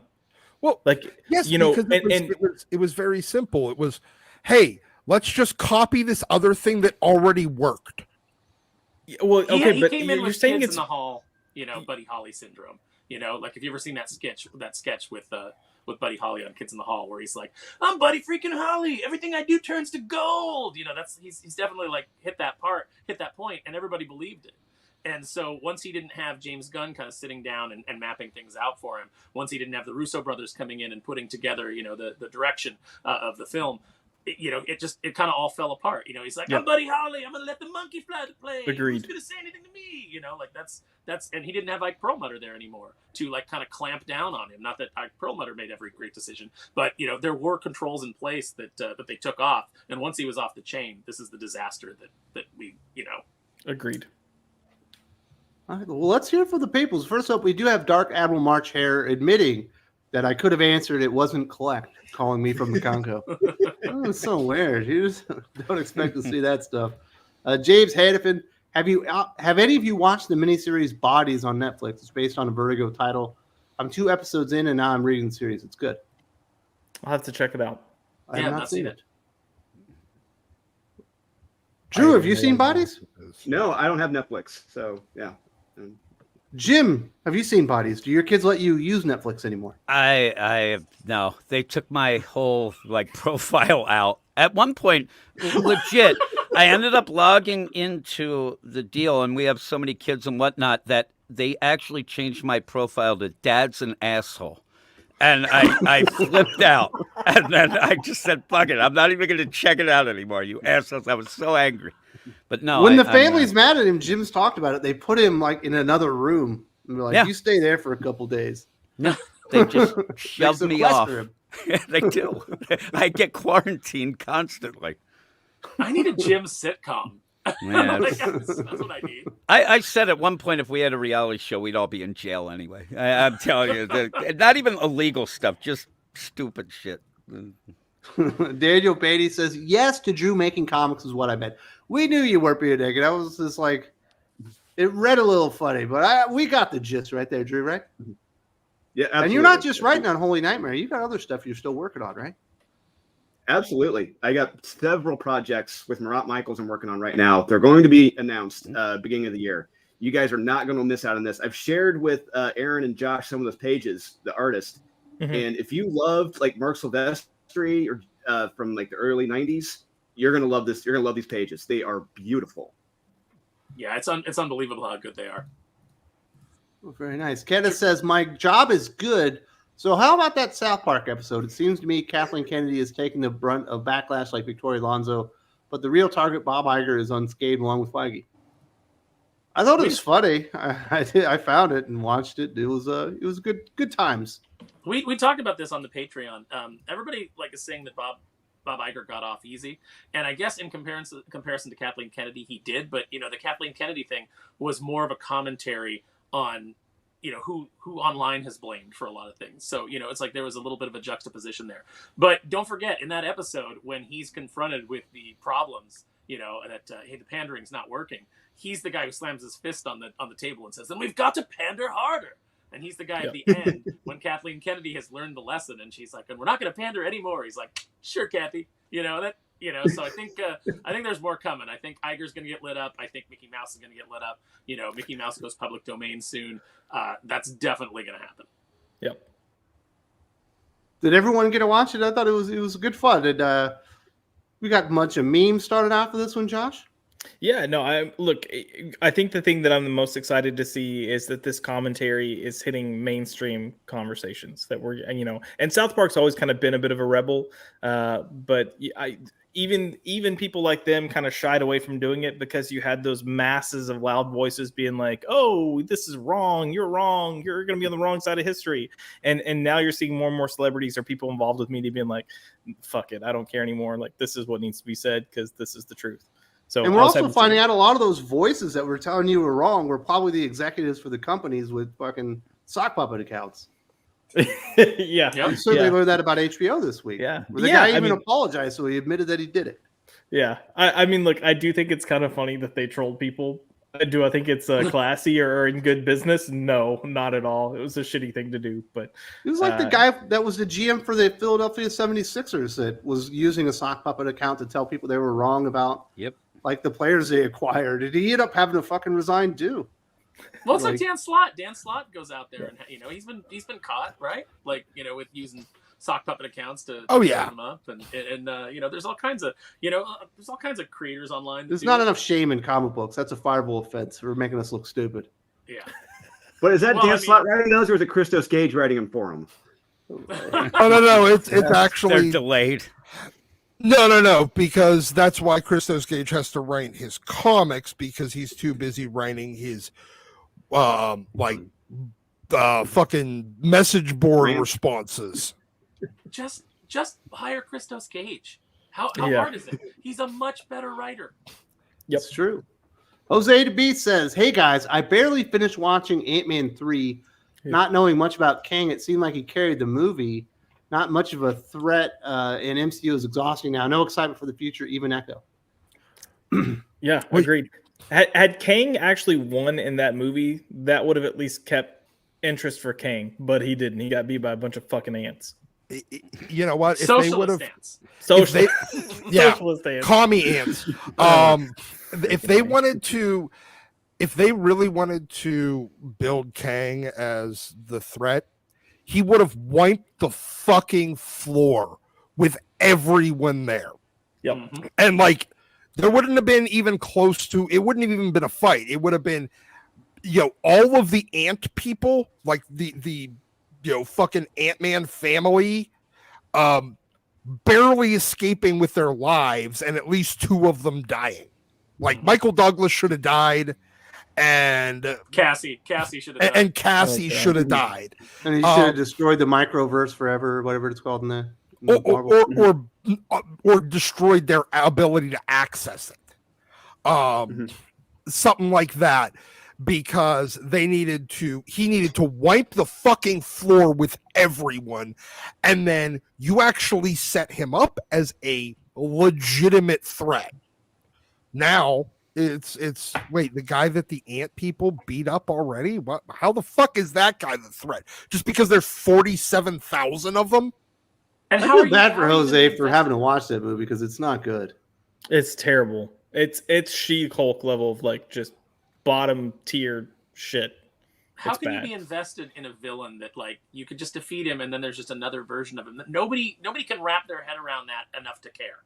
Like that's too much. You're asking too much of the audience. So Doc is absolutely right. He should have just torn through the ant people. It should have. He's got a point. We don't say Doc is right. Nope, Doc is right. Fuck you.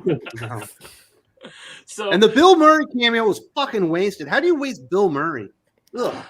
Yeah, he was supposed to have way more to do in the film, and then all of his drama kind of started resurfacing. So whose drama? Bill fucking Murray's drama? Yeah, there was like allegations and stuff that started coming out. There's allegations about. No, I know. Look, he was still fine. We need to stop responding. I mean, I know you agree, but we need to stop cutting people's careers off at the knees because a couple of people, no matter who you are, even at my small level of nothingness. There's plenty of people that are pissed at me for some reason that would come out and be happy to make something up. That's just the way it is. And go watch Zombieland. See how to do a fucking Bill Murray cameo. That's how you do it. Damn right. It's great. or people's weddings where he just shows up. Fucking national treasure. They absolutely destroyed that man in that movie. Can you imagine saying your vows, Wes, and you just glance out into the crowd and you're like, is that Bill Murray? They're like, well, give him the fucking head nod. Do you take this woman? And you're like, wait, hold on. Is Bill Murray here? Nah, on your wedding day, there's nothing that'll get you. Like you're focused in. Jim knows what I'm talking about. Yep. Yeah. I don't know. Unless Bill Murray rolls into your wedding. Bill Murray, Bruce Campbell, all of a sudden being in the front row, like that would throw me. I don't care how happy I am. I'd be like. Are Ash and Peter Venkman sitting in the front row? Kenneth Dowling says, and on the SP episode, South Park episode, Kevin Feige isn't even mentioned. He's still got Teflon at least now. He knows where the bodies are buried. And Josh, Loki season 2 is good. Come on, you have better sense than that. He doesn't. Josh likes a lot of bad stuff. He owns it. Let's look at what I said. The first episode of season 2 was excellent, and it was. And then I said it lost. You said can't miss television. I guarantee it's going to be great. You love Wakanda. No, I did like Wakanda. There were moments of Wakanda I really like. I'll ride that. I still hate everything about every minute of that movie. I don't understand all the stuff about the South Park. Like they didn't trash Kevin Feige. It was like there's only so much room. They had to make fun of people that didn't or that got degrees they can't use. which I thought was really, really good. They made fun of multiverses, and they trashed Disney and Star Wars. And I mean, you think Kevin Kennedy on the Feige's same not? time, and the fans. He's going to get his. It's coming around. They're going to do it. Like, look, this got so much attention back on South Park. There's no way that they're not going to go back in. They're going to double down, like Bob Iger being told that it's not working. Absolutely. So we'll see what happens. Federico De La Costa seems like they'll gender swap Silver Surfer in the Fantastic Four movie. That it seems like that was a. Oh no! It's a different character. It's a different character. Is it Frankie Ray? Is it Nova? No. Well, it's Is it Sable Surfer? No, it was he Played had by a herald. Galactus had a herald that was female, and I can't. This is outside Aunt of my May. She was at one point, I think. Well, Cosmic Ghost Rider's female now, and that was a Herald of Galactus too, I believe. Is Stardust female? I can't even remember. Just cool looking. Stardust would be cool on film if they, actually do some good visual effects and don't motor. Man, I think a gender swap Silver Surfer naked would be kind of interesting. Oh yeah, I guess it was Frankie Ray. You're right. It was, Frankie Ray Nova. Yeah. I mean, I love Frankie Ray Nova, so I'm like, if they do it right, I'm not gonna complain. But it seems weird to me that you would kind of either skip ahead or then I mean, what are they trying to do? They're trying to set up a Silver Surfer movie where they actually go to Zen-La and we get his whole origin. I don't want that. I don't want a movie that starts out where we see the Silver Surfer get his power. I just want him to show up as the Silver Surfer. Not everybody needs an origin story that is told out in linear time. Like, you can do flashbacks. You can have them. Like, remember where he showed his he showed his whole origin on his abs. Do you guys remember that? In the second, he's supposed to have his powers taken away, but somehow he can show a little PowerPoint presentation on his abs. Like the Teletubbies? You're like, is this something that Zen-Lavians can do? Like, they just all have, that's just their natural ability is recall on their stomachs. Their televisions, they just watch each other's stomachs. Honey, can you put L.A. Law on your abs, please? I want to go back and catch up on that classic. Oh no, you get to watch their memory of L.A. Law. That's going nowhere fast. Lane Kramer, dude, Canon Films, Invasion USA, Death Wish 3 and 4, Bronson with 30 cal grenade launchers, American Ninja 1 and 2. Canon was awesome. Who said Canon wasn't good anyway? No, I'm not saying Canon wasn't awesome. Canon produced some truly legendary films. Like my opinion, Runaway Train is the greatest film from Canon Films. I love that movie. But they also produced a lot of shit, like the Alan Quartermain films, the Lambada, and there's a lot of shit out there. Oh God, he went and did research. That's why he hasn't been talking, so he could rebut. No, trust me. If there's two things I grew up watching, yeah. If there's two things I grew up watching a lot of with my dad, it was Canon Films and NASCAR. So trust me, I know my Canon Films. I just remember when you see the Canon logo in your movie, you knew you were in for a good time. It almost like New Line Cinema 20 years ago. Oh fuck, it's New Line. It's going to be amazing. Doesn't matter what they do. Yeah, it's going to have that weird digital sky like so many New Line movies did back in the day. Where they keyed it in. Great. Like Nightmare on Elm Street, all that. I mean, oh yeah, House at Freddyville. Yep. Yeah, I can't believe you trashed Canon. I am not. Don't you dare say it. I did not trash Canon Films. I love Canon Films. I love. You compared something that was terrible to Canon Films, inferring it's the same thing, saying Canon Films is terrible, right? What I'm saying with Canon Films and Marvel is that for every good product you're going to get like 10 to 20 bad products at the same time. All right, there's gold nuggets there, but they're few and far between. Oh man, what is it? What was the Padme line? You're going down a path I cannot follow. He's setting you up, Drew. Just tell him to shut his dirty whore mouth. Hey, super chats. Oh. Hey, it's like when he talks shit. It's like when Wes talks shit on my Fast and Furious movies. We're not getting into that. We don't have time for it. Get it out. Like I checked out Uncanny X-Force. Good, very, very good. Absolutely fantastic. Damn right. Yep. Mm-hmm. Man. That's the best Deadpool out there. But that's also a really good Wolverine. And they made the French guy that had the very generic costume even cool. Phantom X. Yep. And they actually evolved. They did something interesting with Warren Worthington. Archangel. Yeah. Yeah.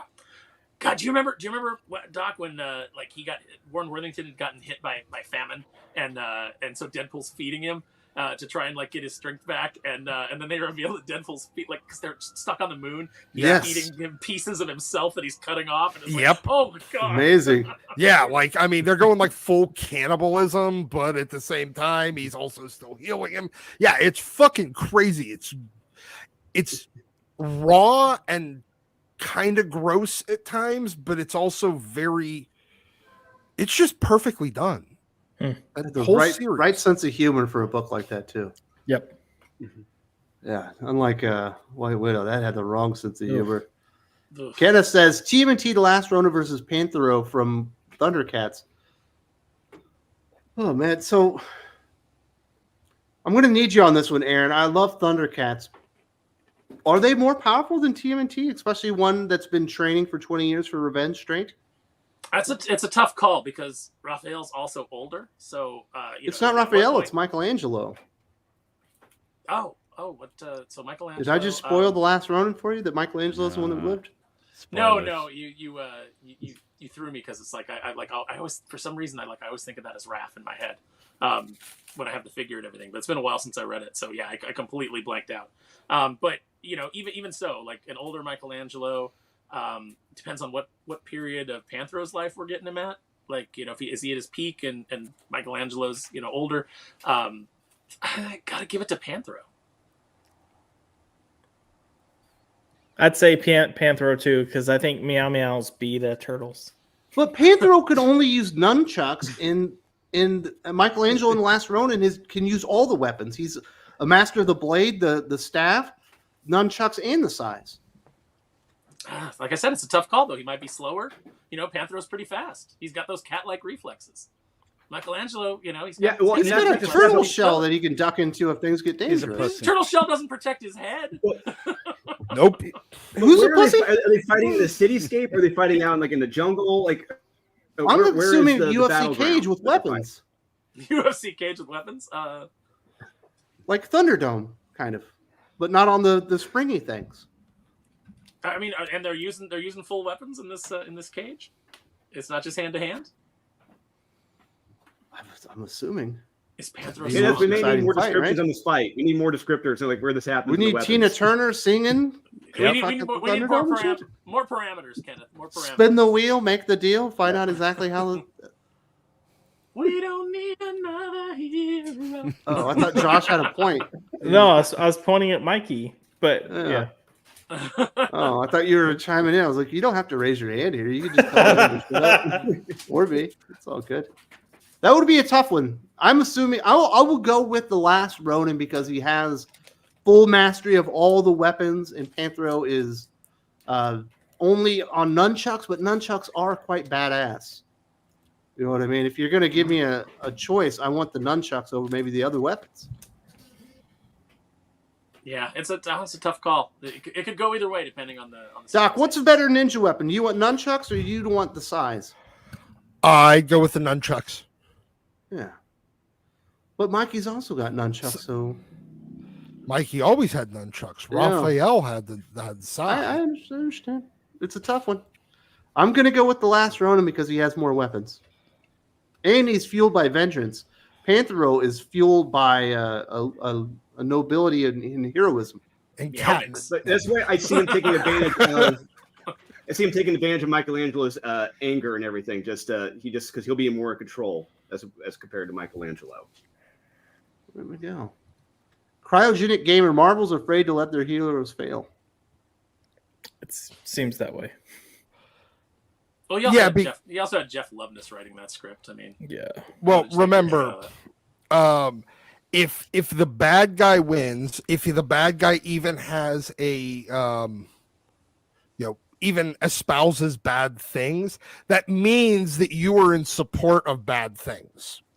Remember, that's the logic of modern, not only modern comic creators, but also all of the new audience that doesn't buy comics, that just reads them and then tweets about them after pirating them on the internet, which is their target audience, apparently.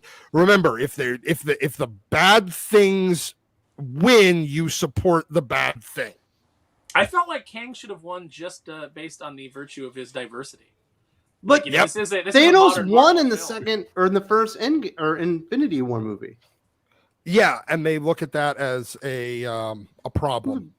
Although Thanos was kind of portrayed as the protagonist in that movie. Yeah, that's why at the end it said Thanos will return instead of the Avengers will return. Yeah, there you go. Maybe. Well, you didn't want to give it away. You didn't want to give the next movie away that the Avengers return. Wade says, am I wrong considering dropping DC Comics 5 issues behind on Nightwing, 2 issues behind on Green Lantern? I feel like almost no drive to read minus Detective. No. If you aren't getting enjoyment out of it, you shouldn't continue on something that you don't really feel like doing anymore. Although, if you look at DC and Marvel right now, DC, in my opinion, is better creatively because you do have World's Finest, you do have Green Lantern, you do have Green Arrow. Superman's pretty decent right now, whereas at Marvel you've got Incredible Hulk, Moon Knight, maybe Avengers. I'm not sure. I'm not sold on it yet. But if you're not loving the universe, You got White Widow. White Widow, yeah.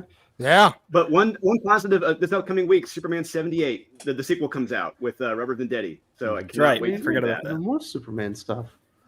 So, but no, you're definitely not wrong. You know what I feel like you'd enjoy? I feel like you'd Drink. enjoy this little indie book called Unholy Nightmare. And coincidentally, it is on Kickstarter right now. I mean, what a fortuitous time to be considering dropping a bunch of DC books. You're freeing up some cash, and man, Lane, you can jump into an exciting new universe. Can you reboot your Hey, audio? Scratchy McGee's back. And you can win some. And here I thought if you Josh. back it I up hear- down. I hear No, I you thought, sound fine Josh now. was laughing. You Yep, sound good fine. now. You shouldn't thought have to Josh was force laughing yourself to also. support something that you like. You know what I mean? Yeah. If you're having You to don't force care. yourself, you might not be into it right now, and perhaps in 6 months it'll be a better time to jump in. And especially Definitely if drop Nightwing though. if you're not buying some of these indie books that are actually really good, like drop this, big two crap and check out some of these indie books. Absolutely. Kenneth says he's got Panthro. Mikey, as the last Ronin, is as big and strong as Panthro. Mikey has trained hard, but Panthro is the best fighter since the beginning. Panthro wins. It sounds like he's talking about hand-to-hand fighting and not weapons. Or maybe both. Who knows? We're just going to have to agree to disagree on this one, Kenneth Dowling. I think you're wrong. I think the last Ronin kicks his ass. Hey, hold on. Panthro has that tank thing that he drives around in too. So Well, no vehicles. But even if he punched Mikey and he ducks his head in, he's going to break his hand on his shell. You don't think Panthros got that scouted out? I think he does. I don't think he's gonna throw a punch that's like he's not gonna aim for the where the shell is, even if Mikey pulls his head down. Mikey's head is still above his shell until he. What if pulls he it down. just That's what only Panthros whiffs gonna and he's throwing full blast and he blows his shoulder out? Like, there's a lot of ways he could ruin this. Man. There's a lot fight. of ways this could go. Like, maybe he tears a pec like Triple H in Saudi Arabia. There's all kinds of things that could happen. Kenneth also says, so Wes, do you think DC street level heroes led by Batman can beat Marvels? Okay, buddy. I have a fight for you. A real good one. Oh, yeah. Shit's about to get real. Challenge accepted. Do your best, sir. Bad Boys 2 style. Got to get real. All right, let's talk about this Gotham War finale. We got Gotham War. What's the name of the book? Scorched Earth. Scorched Earth. Because it's Batman, Catwoman, Gotham War, Scorched Earth. Everything has to have fucking 3 titles now. And I don't believe that this was very good. Obviously, I reviewed the issue in full just as an entity here. Now, Drew, you've been reading a lot of comic books. Did you make it all the way through Gotham War? I did. I read this the last Friday before it hit the streets, and You could have warned everybody? I did. I warned Josh. I warned Aaron. I sent pages. I tried to send you. We pages, could have Wes. warned everybody on the channel, man. Yeah, I tried to warn everyone. I'm like, what's its name in the Invasion of the Body Snatchers from the black and white film? They're coming for you next. I'm like him, just warning everyone, and no one listened. I mean, this book was so fucking bad. The art was bad. The storytelling was bad. What they do to Jason Todd is bad. 5 different epilogues almost in this goddamn comic. It wouldn't end, this damn comic. I wanted it to end 5 pages in. I don't understand how guys like the Comic Historian love this book. I'm going to call him out right now. This book is shit. He's a shill. This is shit. No. This book is terrible. Anybody who says this whole book, and especially this issue, is good, don't trust him. Yep. No. It's a shame to see where Batman has gone now. And he turned Batman into a fucking quitter at the end of this comic. A quitter. I could not believe this. If you take away the art and you just read the dialogue, no way would you ever think this is Batman. These are Batman's words coming out of his mouth. It is bullshit. Chip Zdarsky is his true colors have shown by the end of this book. He is a hack who has somehow stumbled into writing a good comic now and then, like Frank Drebin. He has Frank Drebin his way into writing a good comic now and then. This comic is shit. Batman is shit now. We need to get rid of Chip Zdarsky on Batman. I'm done. Someone tap out. Who's in?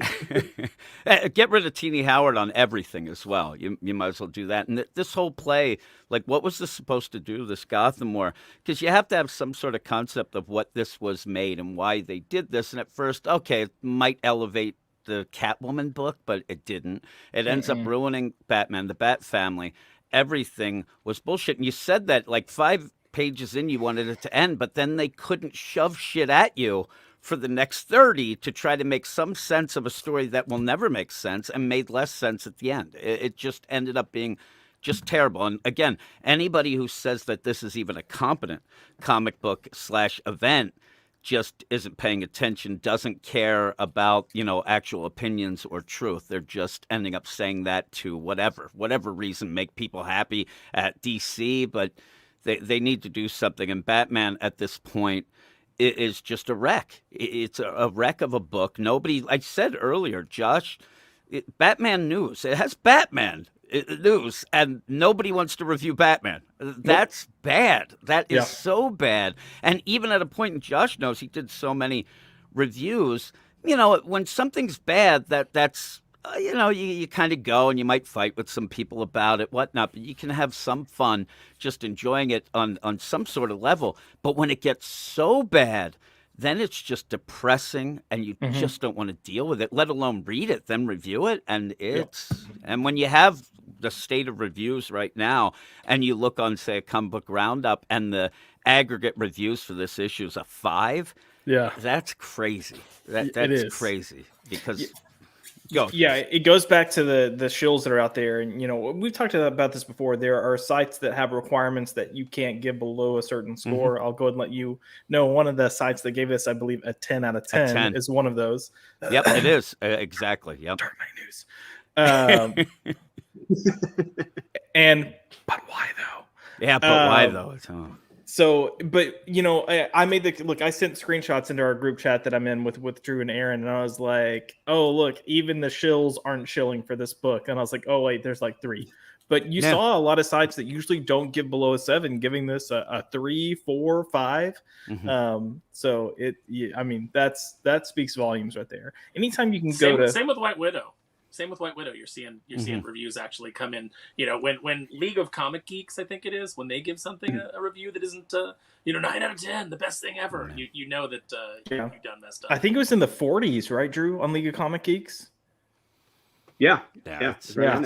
It's and look, stories up there at the top praising how great this comic is. These are sites that when your books are scored in the 70s and 80s or 7 or 8 out of 10.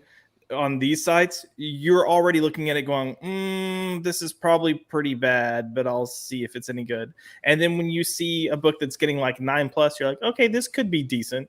So this is to let you know the scale of how bad this book actually is, that these critics that do nothing but praise books because they're trying to get in, they're trying so hard to get in with these publishers are now going like, hey, look, sorry.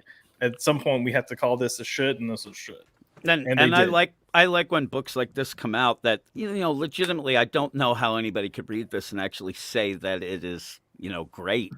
And when you use this as the litmus test of where you can figure out where these sites are coming from and what they're actually doing, because it ruins the reviews for everybody else. You never know, and everybody gets thrown into this whole package of, oh, everybody shills, oh my God. But when you look at something that is legitimately getting 1s and 2s, and somebody gives it a 10, and even in a little deal, and you read the review, and it ends up just being a non-review of just praising nothing, then maybe check that off of a site that's pretty much bullshit, because it is.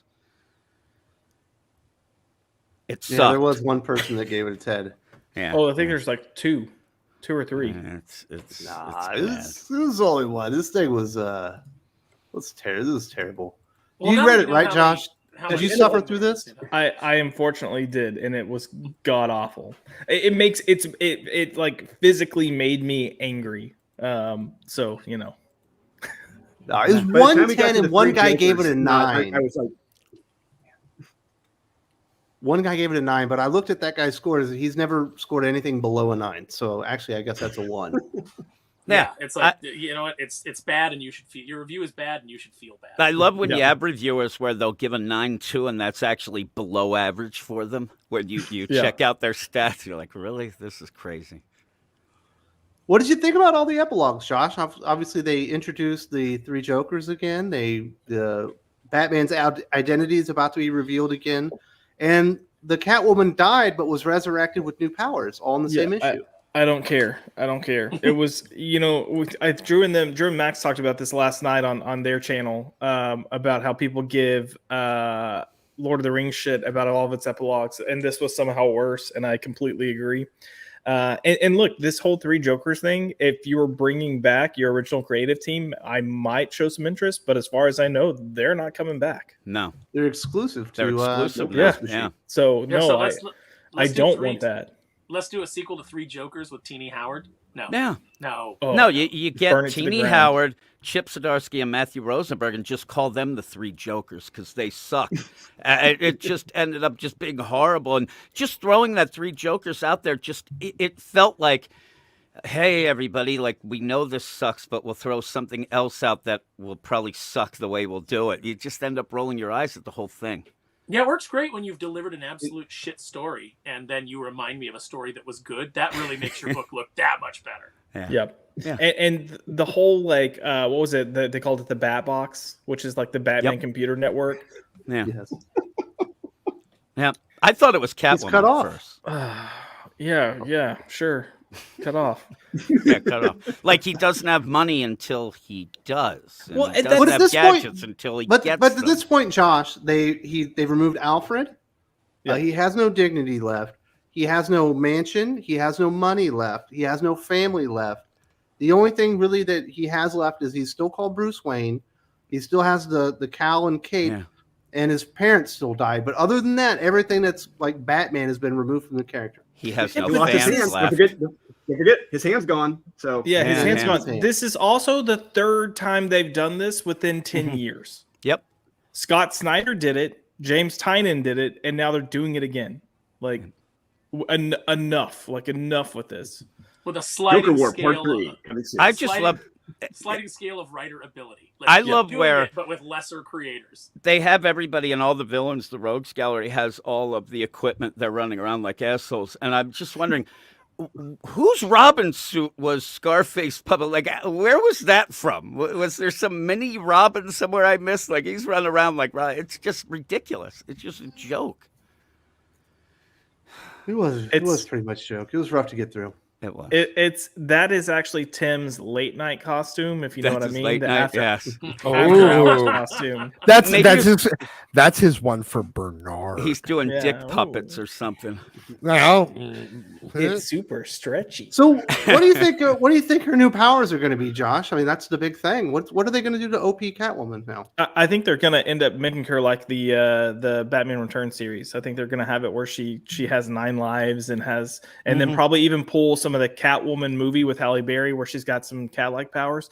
Both terrible ideas that I don't think they should do. She can climb up walls now. Yep. She always lands on her feet. Oh, that'd Yeah, be so probably. bad. It already And does that. Nocenti already tried to do the whole 9 lives thing, and it was not good. It was and then, bad. Oh, Can we get the R&B scene transitions though from the Halle Berry film, where it just like whenever there's a scene transition, like somebody's going woo woo woo woo, like that was the best part of that movie. oh man. Maybe they'll give her jackpot Her powers. outfit was the best part of the movie, to be honest. No, that's terrible. That was a terrible design. Halle Berry is pretty smoking hot. Go watch Still. Swordfish then. Oh, Yeah, you get to see your That's kids. a good. Yeah, that's a good movie. Or James Bond. Or what Bond movie was she in again? Die Another Day. Okay, yeah. there we go. Yeah, watch. Remember whenever they were gonna make a Bond Jinx spin-off? this Jinx spin-off Jinx. from Bond. Yeah. Yeah. That So- didn't happen. So, what do you make of all this stuff, Josh? Where now they're leaking information about Mind Bomb, which is going to be the next episode of or next issue of Batman. Is it because they realized this was such a stinker they have to let people know something new is going to happen? Part of me says yes, but this has also kind of been DC's trend for a while now of really leaking information before to try to drum up some type of excitement, and I think it ultimately just pisses people off. I lost interest after Failsafe and was struggling to keep in touch, and then I kind of forced myself to read this just because of the commentary he's getting, but I have no interest of picking up Batman. I none of the titles. What if it ties directly into Batman the Night by Chip Zdarsky? Yeah, no, I don't care. And No, some okay, they- probably they- doesn't do it.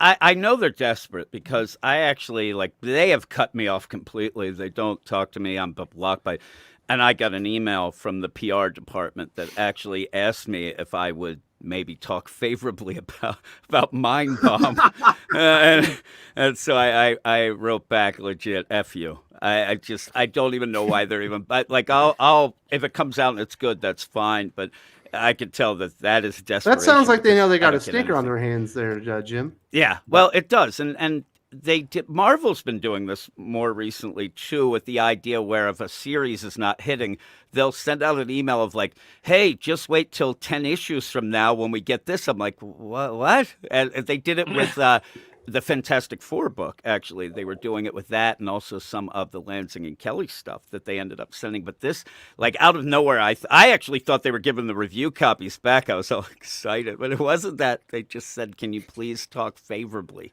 about this and share some images and Make a no. favorably reviewable comic." Yeah. I'm like, no. I mean, the reason why you cut me off is because, I'm not going to do that stuff. So what are you talking about? But yeah, they're jerks. They realize, is it good? Because then it shouldn't be a problem. they realize there's problems and everything coming out of DC, and even the writers and things like that. They're on the attack.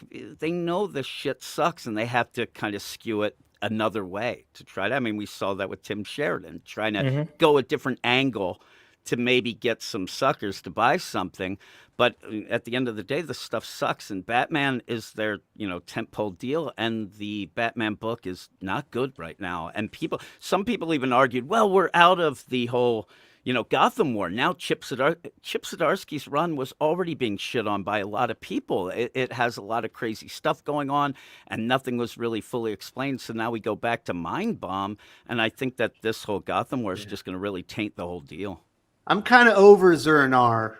Oh, yeah. There's probably nothing at this point that you can do with Zur-En-Arr, which is probably what Mind Bomb is completely about. It's going to make me like, oh, now I get it. It's like, and you've strung me along long. You're going to have Zur-En-Arr, and you're going to get this thing of like, woo, you think that Batman went crazy in Gotham War? Well, just see how crazy he didn't. So then you get to this next thing, and they're going to end up having Batman kill somebody. It's going to happen. They are so desperate to try to, and that will just ruin the character. Yep. Well, that's what they seem to I want mean, to do. pretty close to it anyway. When they made him Catwoman's bitch during Tom King's run, I think that did so much damage, and everybody who's come after has not really been able to fix that or pull out. It's just I'd pull out. We're just You who's pulling Not out? 5 The fans. times. The fans are pulling out. Yeah, they are. What this is reminding me of, kind of the late 90s, early 2000s, where they weren't really getting anything moving on Batman. It was selling okay, but it was basically kind of like ASM, in that the only people that were buying it were the people that just bought it to keep their collection running. They didn't have anything, and they kept doing like the Bruce Wayne murderer, all those different event after event after event, and it feels like they're just going to end up going back to that well. and then it took them getting to doing Hush before people are like, oh, The ingredients are put a really good artist and a really good writer telling a very simple run the gauntlet story. Well, Doc, now they have Shush. So, Yes. you know, you get that. Yeah. Yeah, they're at a point where I think that they're going to, instead of just going back to basics and give us what we all want, like a classic Batman, and get, because he hasn't been that in so long, they're just going to end up trying to shock people. They're going to try to go over the top, and that's where things really, really get bad. But I even said in me and Wes's video, it's ripe for the picking for somebody to just come in and tell a really good basic Batman story that they'll be praised, you know, to all ends of just giving us Batman. Don't be embarrassed about writing Batman. Don't end up trying to do something different. The character has been around so long, but we're at a point where you kind of got to get back to the basics to get people back on board. So, Drew, in our wrap up of Gotham War, Jim and I were talking about, is this the worst Batman event ever? And it's hard to narrow it down at this very moment. You got to give it a little bit of time. I think it's going to be in the running. You know, somebody brought up maybe War Games was a worse story. Mm-hmm. Maybe some of the Dark Knight Returns stuff with the sequels that have gotten progressively worse. But just as like in mainline Batman, it's hard to remember something that's actually worse. Like this makes City of Bane look kind of decent. Mm-hmm. Yeah, it kind of makes that Arkham Tower story by Marco Tamaki look better. I honestly, I still hold up at a City of Bane as like, this is what not to ever fucking do with Batman. That is the prime example. This is close to that. But the sheer reason why I'm going with that is because when I met Dane DiDio at MegaCon like 3 years ago, Sean, who owns Comics Elite, we were talking to him. Sean saying, like, because Sean loves the Tom King run. I'm letting everyone know that. Sean loves the Tom King run. And he told Dan DiDio as much. And Dan said, verbatim, oh, no, I hated it. I hated everything Tom King did. I'll never forget that. I started laughing. And Dan was laughing, and Sean was trying to defend it, and Dan wanted nothing to do with it. He didn't want to hear it. I enjoyed it. Man, yeah. If that thing wasn't selling even close to what it was, that would have ended so much sooner. They were just waiting for it to go. And the thing about Gotham War being the worst event, like you said, you sit there and think back and go through it. This is going to be one of those things where years from now, when people do start thinking, they're not even going to remember this shit. And then somebody will bring it up and then they'll go, oh, yeah, shit, that sucked. It's not even memorable enough to be anything. And it was just, it's bad. And then when you throw in the Catwoman stuff, what Teenie Howard did, and then that tie-in Red Hood book that was nonsense, it was just a nothing of a story that went on too long and just should have been stopped from the beginning, because the concept that changed a bunch of times, it was all bullshit. So it just was just it's time to bring back cats and ramen noodles for Catwoman. Yeah, you get Duchess the cat going through the vents and, push out the ramen noodles. That's awesome. That's bad when you think of Teenie Howard's run, and that's the highlight. It's a cat pushing fucking noodles through a vent in a prison. But it is. That's all she's got. Can we go back to Batman? Daycare. That was a child's daycare center, not a prison. I know. Even you have metas and murderers, and it looked like they were in like Leston County Jail just hanging out. It didn't make sense. I've seen Oz. I know what prison is like. Teenie Howard, I said, bless her soul. She has no idea how prison really is because, she's never been in prison. Thank God, I guess. You can do this thing as a writer called research. I know. Yeah. So she just went with this idea of thinking, and again, it's through the filter of, Doc will say, the Gilmore Girls. The idea of what would prison be if Rory went off and she was in Cal? Oh, it'd be this. They'd have fun. They'd have ramen noodles coming through the vents, and they'd, have quippy lines. That's it. Jail. Even the Venture Brothers, season 2, they got prison right in that one early episode. Yeah, nobody here had a prison wallet. You weren't shoving shit places, right? That's how they could have fixed that X-Men story this week. Yeah. Prison wallets. Can we just establish a rule where you're not allowed to write Batman unless you've been in 5 fistfights? Yeah. I don't even need you to have won the majority of them. Just you've been in 5 fistfights. Yeah, they should just have Fight Club for the next writer and I'm duke it tired out. of these. I'm tired of these soft, effete little debutantes. Getting to write Batman. just people like Tom King, who just after every issue he just weeps into his hands because it's just there's so much pain. Like I'm so sick of it. Give me somebody who's like Wes would say, somebody with hair on their balls, somebody with Unholy Nightmare, and grew a bunch of ball hair. That's what. That's when you do the interview, you're like, do you shave your nether regions? Well, of course, I like to be clean. It's like, you're out. You're not right for this book. No. We want somebody with some. Just haul off and punch him in the face, and then see what happens, and then let him know that's what's going to happen every time you have Batman hug a criminal. You get punched. You're going to get punched like you should be. Remove the book at least. Yeah. Let's see what not punch him in the face. Well, Zeta Beats, Mike Hawthorne's art in Gotham War was not good. Yeah, it was bad. It wasn't good. It looks like he's put out his original pencils, at least from the very first one, Battle Lines, and they don't look bad. They got him like a terrible inker or something that just ruined any type of detail. I also thought he just lost interest. Yeah, so Aurelio talked about this last night with Drew and Max because I think he was saying he knows Mike or is familiar with Mike's work and said it looked like, especially towards the end, a lot of it was rushed. And then I had made a comment, it looked like the colors messed a lot of that up because there's scenes where the shadows are going different ways. So it looks like light sources. And then it looked like characters were transposed onto a scene instead of being drawn into it was weird. And really, really weird. We did have, word when you had Nico Leone talking about delays in the Catwoman part of it, and I think they did end up trying to change. I think they realized at one point that this story sucked, and they started changing some things. But just as a aside, one of the things that delayed that Nico Leone deal, Tini Howard was talking and said that at the point when Batman and Catwoman, the city's on fire. The whole Gotham's on fire. She wanted to have a couple pages of Batman and Catwoman making out when they fell out off of that building into that trash bin. And that was one of the big delays of those issues because somebody rightfully said, I don't know, with the city burning, they should be making out for multiple panels. And she had promised all her fans, so-called, that they would be making out at some point in this. But that's what that was the big promise.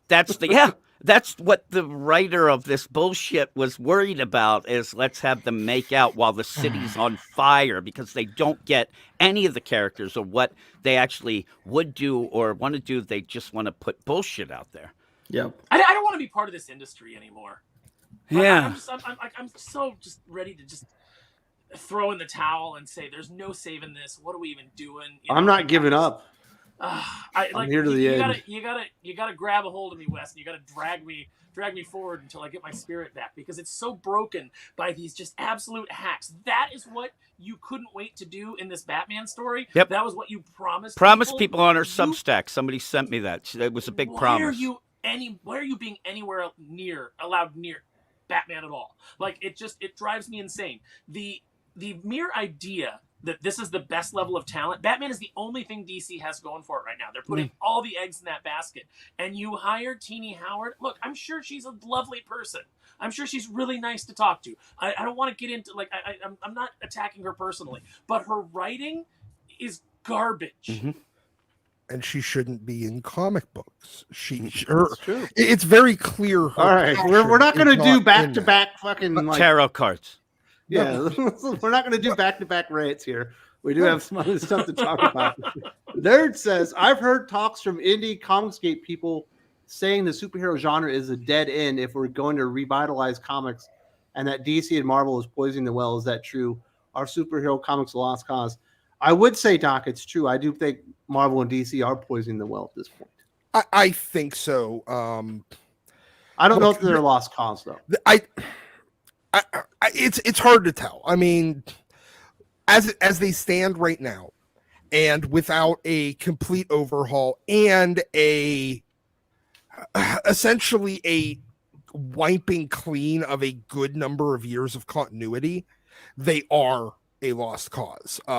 They have to reboot back to a last known good point and work from there. That's their really only possibility of moving forward. And like the idea that superheroes as a genre or a subgenre is dead or a dead end. Yes, Marvel and DC their continued poisoning is much more than any sort of indie Comicsgate or even small publisher, even somebody like Mark Miller, or if Remender, if he makes his giant generator into like a whole thing, the massive universe, any of that stuff, no amount of those being good or successful can counteract the poison that Marvel and DC are currently injecting into that genre. It's just not big enough. The two biggest names are, honestly, it's like they're just pouring cyanide into it, and somebody's finding, you have a couple of people that are trying to pour, like, whatever the fuck the counter thing is for cyanide into that market too, but they're just not big enough. You have okay, you got about 100 books a month, 80 books a month from Marvel and DC, right? Each. So say Not 150. each, Well, I know for a while it was up over 100 books a month for Marvel and DC. Now it's now, but you're Marvel's looking at putting out 74 new comics in January, and DC's putting out 42, so about 115. Okay. All right. So they're down significantly, because 3 years ago, both of them were putting out over 100 books a month. So they're putting out 115, 120 books a month that are still moving. I'd say on average 30,000. You have probably a bunch that are moving 10,000, a bunch moving 60, 80,000. But the average, when you add it all together, probably about 30,000. So you're looking at, what would that be? 3.6 million doses of poison per month into the market. Nobody else can match even the anti fucking poison at that point. What Everyone else put together. Stock? I'm just using units in general as a nice generic term. Yes. So you're putting out so much poison into the market that nobody else, everyone else combined, doesn't even counteract your poison, much less actually grow something. Yeah. What if instead of 80 books with an average of 30,000 in sales, what if we had 25 books that sold 100,000? I think that would be, but it's still, if you were selling 100,000, all right, probably guys, be selling something that wasn't complete shit. I think we've answered the question. We're at the end of the show, fellas. Yeah. This is what we don't want to go off on long tangents, because Daddy really does need some chicky nuggies. He's going to have something to eat before Drew and Wes do best of the week after this. Tough it out, Wes. Tough it out. It's not a good thing right now. Definitely not. Kenneth says, DC street level heroes led by Batman versus Uncanny X-Force led by Captain America with Cable, Moon Knight, Black Panther, and Winter Soldier. That's not Uncanny X-Force then. Yeah. I'm really confused by the question here. Moon Knight's, well, is he? The only person that none of the people listed here, that would be a Thunderbolts team or a Secret Avengers team. It is not Uncanny X-Force. And is he even street level?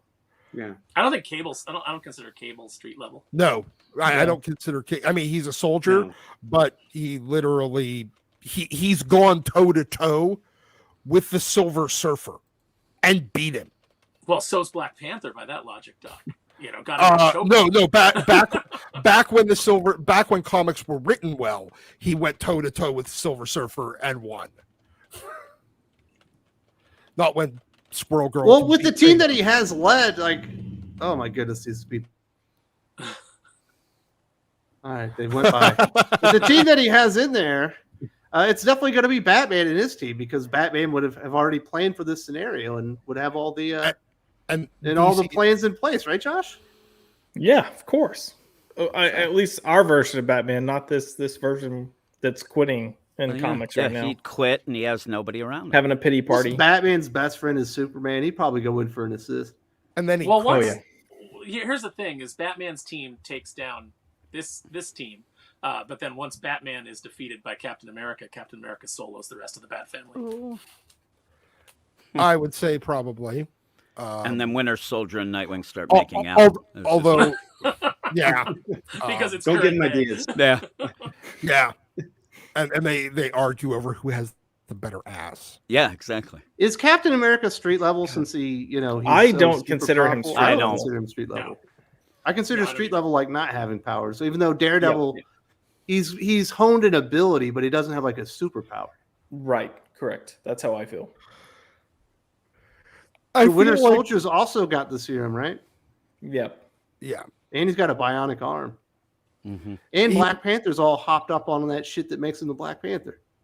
Meth. These guys are all juiced up, man. This is fucking bullshit. We need to get USADA in here and clean this shit up. Also, although at the same time, counterpoint, there's a lot more DC street level, so they could just overwhelm them with numbers. Yeah, it's just the Robins. And if you're putting in Uncanny X-Force as well, now you've got Wolverine, you've got Deadpool, you've got Archangel. You've got Phantom X, you've got Psylocke, you've got Warpath, Yeah, this is a massacre of the. and you have X-23. Mm-hmm.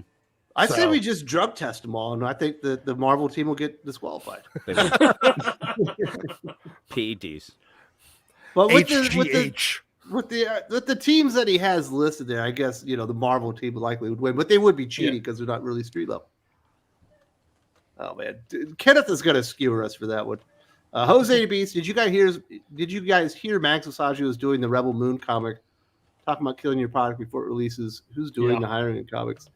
I assume that they just decided to hire somebody to write a comic book that's tied to a movie that no one's. It's the Whatever. Here's the thing.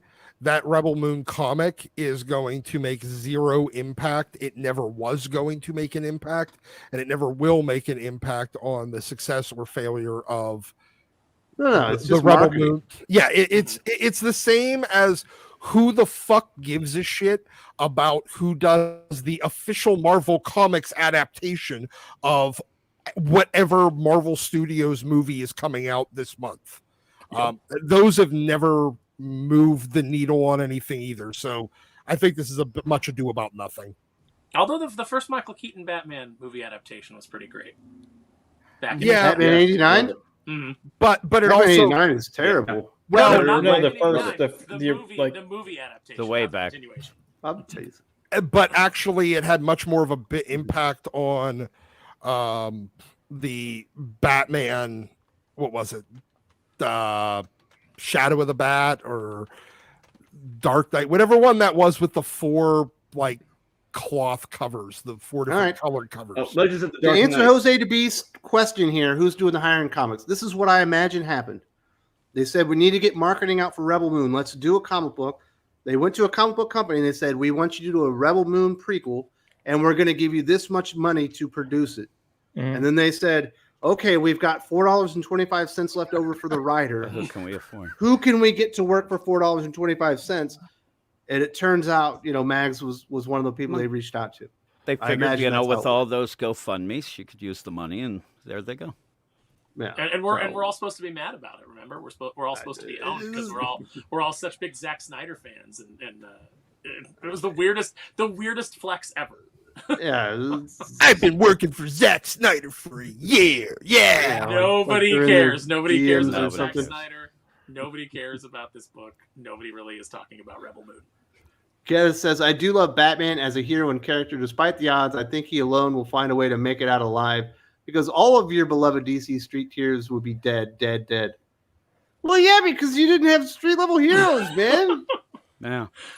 Jesus, Kenneth. Why you wanting to kill fucking like Robin, man? What a Street chance level of talking to Batman you. versus Galactus. You wanting to Although kill we Spoiler? although we do, this would be a good way to do a nice Robin purge because there's about 93 too many.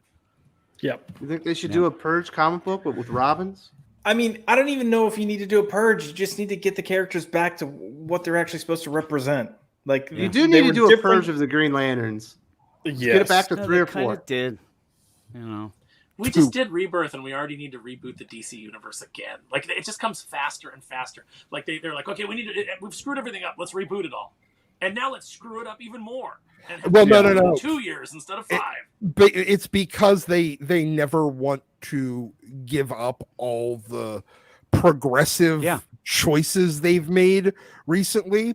They get pressured into bringing all that back, which means that everything else comes back too, which means that your whole reboot didn't actually reboot anything because you're in the exact same position with the exact same problems that you had at the time of the last reboot. It just becomes quicker and quicker because the news cycle moves faster and faster. That went off. Let's see what Jose DeB says. Batman, Detective Comics, and Flash are bad now. His replacement writers, Batman by Remender, Detective by Lemire, and Flash by Ryan Parrott. Oh, that would be great. I mean, I think that would all work out Jeff very well. Lemire is exclusive, though. He can't do so that. is Rick Remender. He's also yeah, exclusive. So it's kind of, and Rick Ryan Parrott really hasn't worked at the big two yet. Hold the That'd be a fuck. good Rick one. Remender. Rick Remender is exclusive to himself. Yes. I mean, really, does that matter when you're like, hey, I am just going to sign a contract to myself, and if I break it, what am I going to do? Sue myself? What are you doing? He's exclusive to Image because he's exclusive. His imprint is exclusive to Image. He's got an exclusive contract now, just like Brubaker. I hear they wanted him back. That came out 2 months ago. All that means is he can't do any outside creator-owned work. Hey man, if you've seen the contract and you know the details, maybe you know better than I.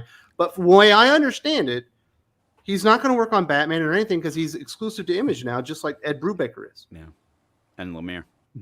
And Lemire is, because Lemire was doing Dark Horse, but now he moved all of his stuff over to Image again. What would you guys think of Daniel Warren Johnson on Batman, taking over the Batman books? I mean, it would be a lot of fun. It would be great, but I don't think he wants to do a lot of ongoing stuff. I don't even know how long he's going to stay on Transformers. 6 issues. But he would deserve the money. He's going to be on Transformers for 6 issues? 6 issues. Just art, or is he continuing to write after that? He's writing and illustrating the first 6 issues, and then he's done.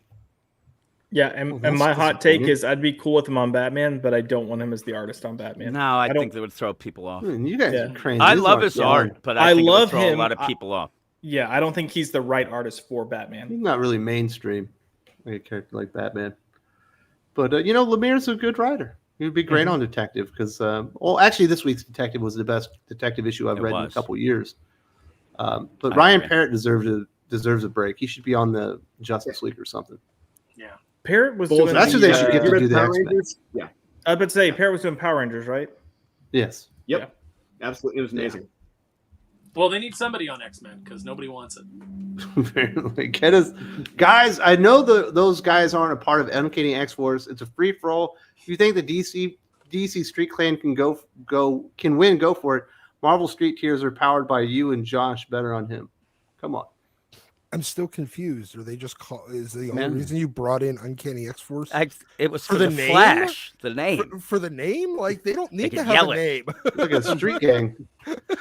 Like, they don't need to have a name. You should just, or if you mean combine the two. I don't know. That's where our confusion was. Yeah. Kenneth, we're going to need you to map this out. It could be like the Uncanny Outsiders, like the book The Outsiders, where you have the Soch and the Sochs and the Greasers. Oh, man. The Greasers fighting? Can they also go West Side Story and dance fight throughout it? It'd be awesome. Man, I like West Side Story. I know a lot of people crap on it. That's a good shit. Hey, other than the remake by Spielberg, I guess. Stay golden, Pony Boy. That's all I got to say. Hey, Soda Pop. Ralph Macchio at his fucking finest?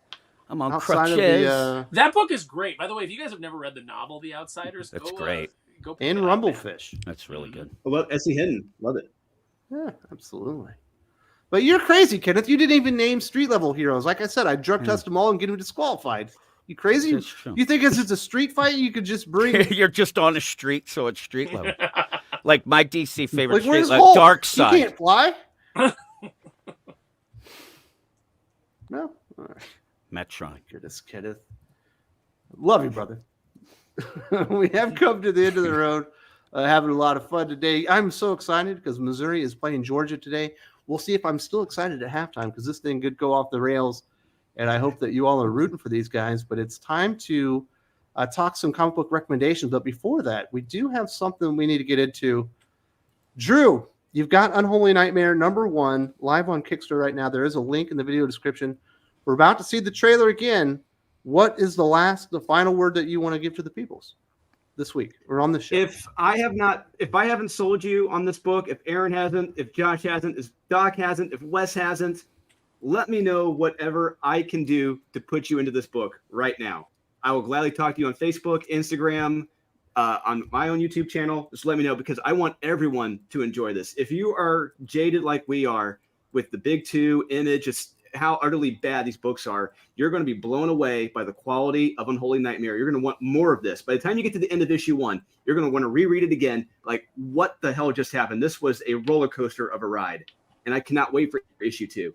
Just whatever I can do to put you in this book, let me know. You are not going to regret this. All right, let's check this bad boy out. There he Streets is. of Chicago, a mysterious masked hero fights against the forces of evil. He is the Recluse, and as a secret ally, a cop who goes undercover in the criminal underworld. Together, they face a deadly new threat, a drug that turns humans into monstrous creatures.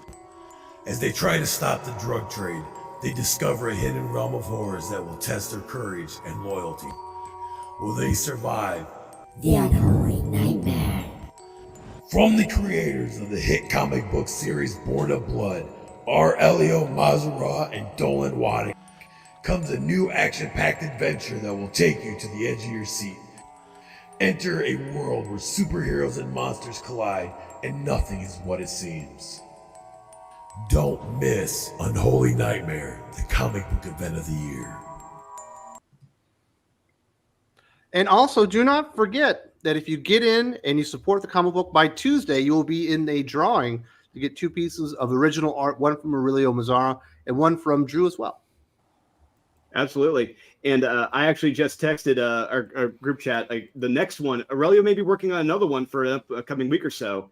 And if you think this one's great, holy crap! The one that Drew just dropped in our chat. You guys are not prepared. It's so good. All right, let's get to some comic book recommendations. Aaron, your audio's a little bit off. I'm not sure exactly what's happened with you this week, if you got to get into the comic books or you just play with your dolls, but are you going to recommend any comic books? No, I'm not. Okay. The only comic book I'm recommending this week is Unholy Nightmare. So everything else can suck it. Well, there you go. Drew, what are you recommending this week? Obviously, we're going to be doing best of the week. Sorry, I didn't mean to talk over you. Are you fine? I'm going to recommend Unholy Nightmare as well. We were talking about this last night. I honestly, this is not just hyperbole. This is not me pushing my own book, but I'm saying if Unholy Nightmare came out this week, granted, it's not much. Oh my God, it's beautiful. Unholy Nightmare would be the best book of the week, bar none, guaranteed. No, everyone would be blown away right now. Very nice. Kenneth says, always have fun with you guys. I knew what I was talking about. You guys are thinking too hard. You all take care. Drew, congrats on your success. I will need your advice on comic writing. Peace. Thank you. Appreciate it. Definitely. You can't go wrong with Aaron's advice either, or Josh's. I mean, Aaron's got great. There's a reason why I always go to Aaron for advice on stuff. He's brilliant too. There's also a playlist on the channel of Aaron Sparrow and Mark Pellegrini and myself going over, it's probably 35 hours of just advice on comic book writing, on developing characters, plots, different genres, expectations, and how to start out. So if you are a prospective writer and you're looking for somewhere to start, I think you will get a lot of tools from that as well. Thank you very much. Back when Mark used to talk to me. Oh, Mark loves you, man. He's busy. He doesn't have time anymore. No. Tim works the hell out of him. He's writing comics constantly. Josh, are you recommending anything this week? You recommend people read Gotham War, Crimson Rage, or whatever it was called? No. Look, if you want some Batman, go back to Bronze Age Batman, go to the late 80s, honestly through the 90s, because at least those events were good events. And then the late 2000 going in the 2010s with some good Batman content. Other than that, avoid, modern Batman. I'm going to recommend Sacrificers. That's the only thing from this week I've gotten to read. I got my books last night. I did pick up Unnatural Order. It's a Chris Yost book. and he usually delivers. So I'm excited to read that, and I'm gonna give Canary and Blood Commandment a read as well. We'll see how those turn out. Very nice. Jim, you and I did our hot or not. Did you read anything else this week that you need to throw on the list? Yeah, I actually did end up reading Sacrificers. I'll throw that on there, and I did end up rereading the whole Ultimate Universe, and I'll throw that in as well. But I'll go with Unholy Nightmare as well. You actually interrupted me. I'm actually going to support it. So, Drew, I'm trying to type in my credit card information right now. I thought I'd have a couple more seconds, but you'll see that. So, yeah, everybody should go over there and support that. Well, I'm sorry, but Doc always goes Yes. last because Doc always does the show and tell portion of the comic book recommendations. What are you recommending, Doc? Well, in addition to definitely recommending Unholy Nightmare, which is weird because I don't recommend any modern books. Instead, I am going to go with, what is this? Uncanny X-Men, I think 328. This is Psylocke versus Sabretooth, Joe Mad art, and it ends up in a pretty gross scene right at the end with Boom Boom, because she kind of lets Sabretooth out because she wants to fight him, and she starts getting her ass kicked. So Psylocke comes in to go for the save, and she ends up basically gutted by Sabretooth. Joe Mad art, go pick this up. You can probably find it really cheap. Couple of bucks in the dollar bin. Look how good that art is, man. I know. Then we got a little bit more art here. We got ASM, Todd McFarlane, ASM issues, Hobgoblin versus Green Goblin. I mean, seriously, look at this shit. This is just dope. I'm not pulling this one out of the bag and showing it off, but yes, the interior art is just as good as the cover art. Back in the day when Carpet matches the drapes. Yeah, the carpet matched the drapes. The cover was done by the same artist that's inside. They didn't just make 43 different covers with really good artists rather than paying, more than whatever they found in their couch cushions to whatever third world artist they could drag up to draw one of their modern books. Yeah, no, this is great book. I still remember from that issue the Green Goblin saying, "Hobgoblin, you're an idiot." And then the next panel is, "Sometimes the truth hurts," and Hobgoblin's losing his shit. Then a Jim Lee cover, Uncanny X-Men 260, I believe. Hey, this issue proved that just because they went through the Siege Perilous, that didn't mean that they lost all the gifts from Roma, where they're invisible because Dazzler cannot be seen by Lila Cheney's beach house's security system. It's showing that there's nobody there. But that was also, a weird issue. I remember that one. It really was. It was Allison dealing with a stalker that she had from back whenever they made the Dazzler the movie. That it's a very meta issue where it talks about, because remember, Dazzler was created and launched whenever they gave her a solo book. It was intended to be leading into they were going to make a feature film at the time, like an actual real world movie.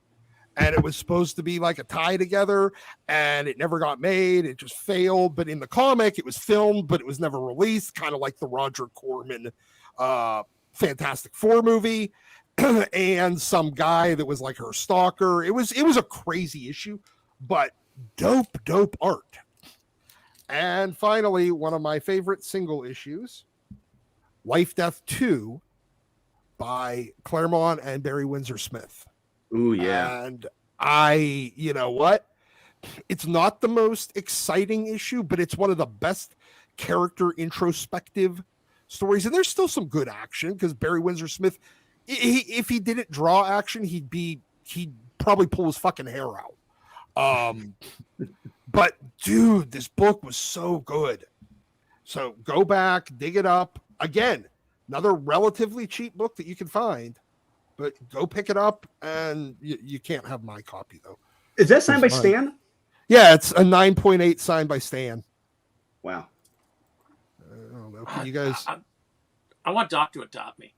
I want to be Doc. It'd be cooler if it was signed in his blood. Yeah.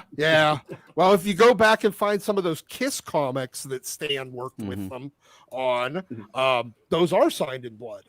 I They was put the joking. blood in the ink. Yeah. Because of the rumor that they were having to do that at the end. But, Yep. very But cool so stuff. no, some good books from back when, that kind of, Drew was channeling, I feel, when he was doing Unholy Nightmare. So go check that out. If you want something new and if you want something old, there's some suggestions for you. Absolutely. I want to say thank you very much for everyone for joining us. That'll be rooting on Missouri against Georgia. I think it starts in about 3 hours, maybe. Then we've got Kansas City versus Miami tomorrow. So it's a big football weekend for me. And Swifties. definitely go into the video description if you can't find the link to Unholy Nightmare Kickstarter. The link is in the video description. Definitely support good people with good ideas for good comic books because they are in a little scarcity these days. And congratulations to Drew. And thank you very much for joining us today and letting everybody know about that awesome project. Thank you. Appreciate it.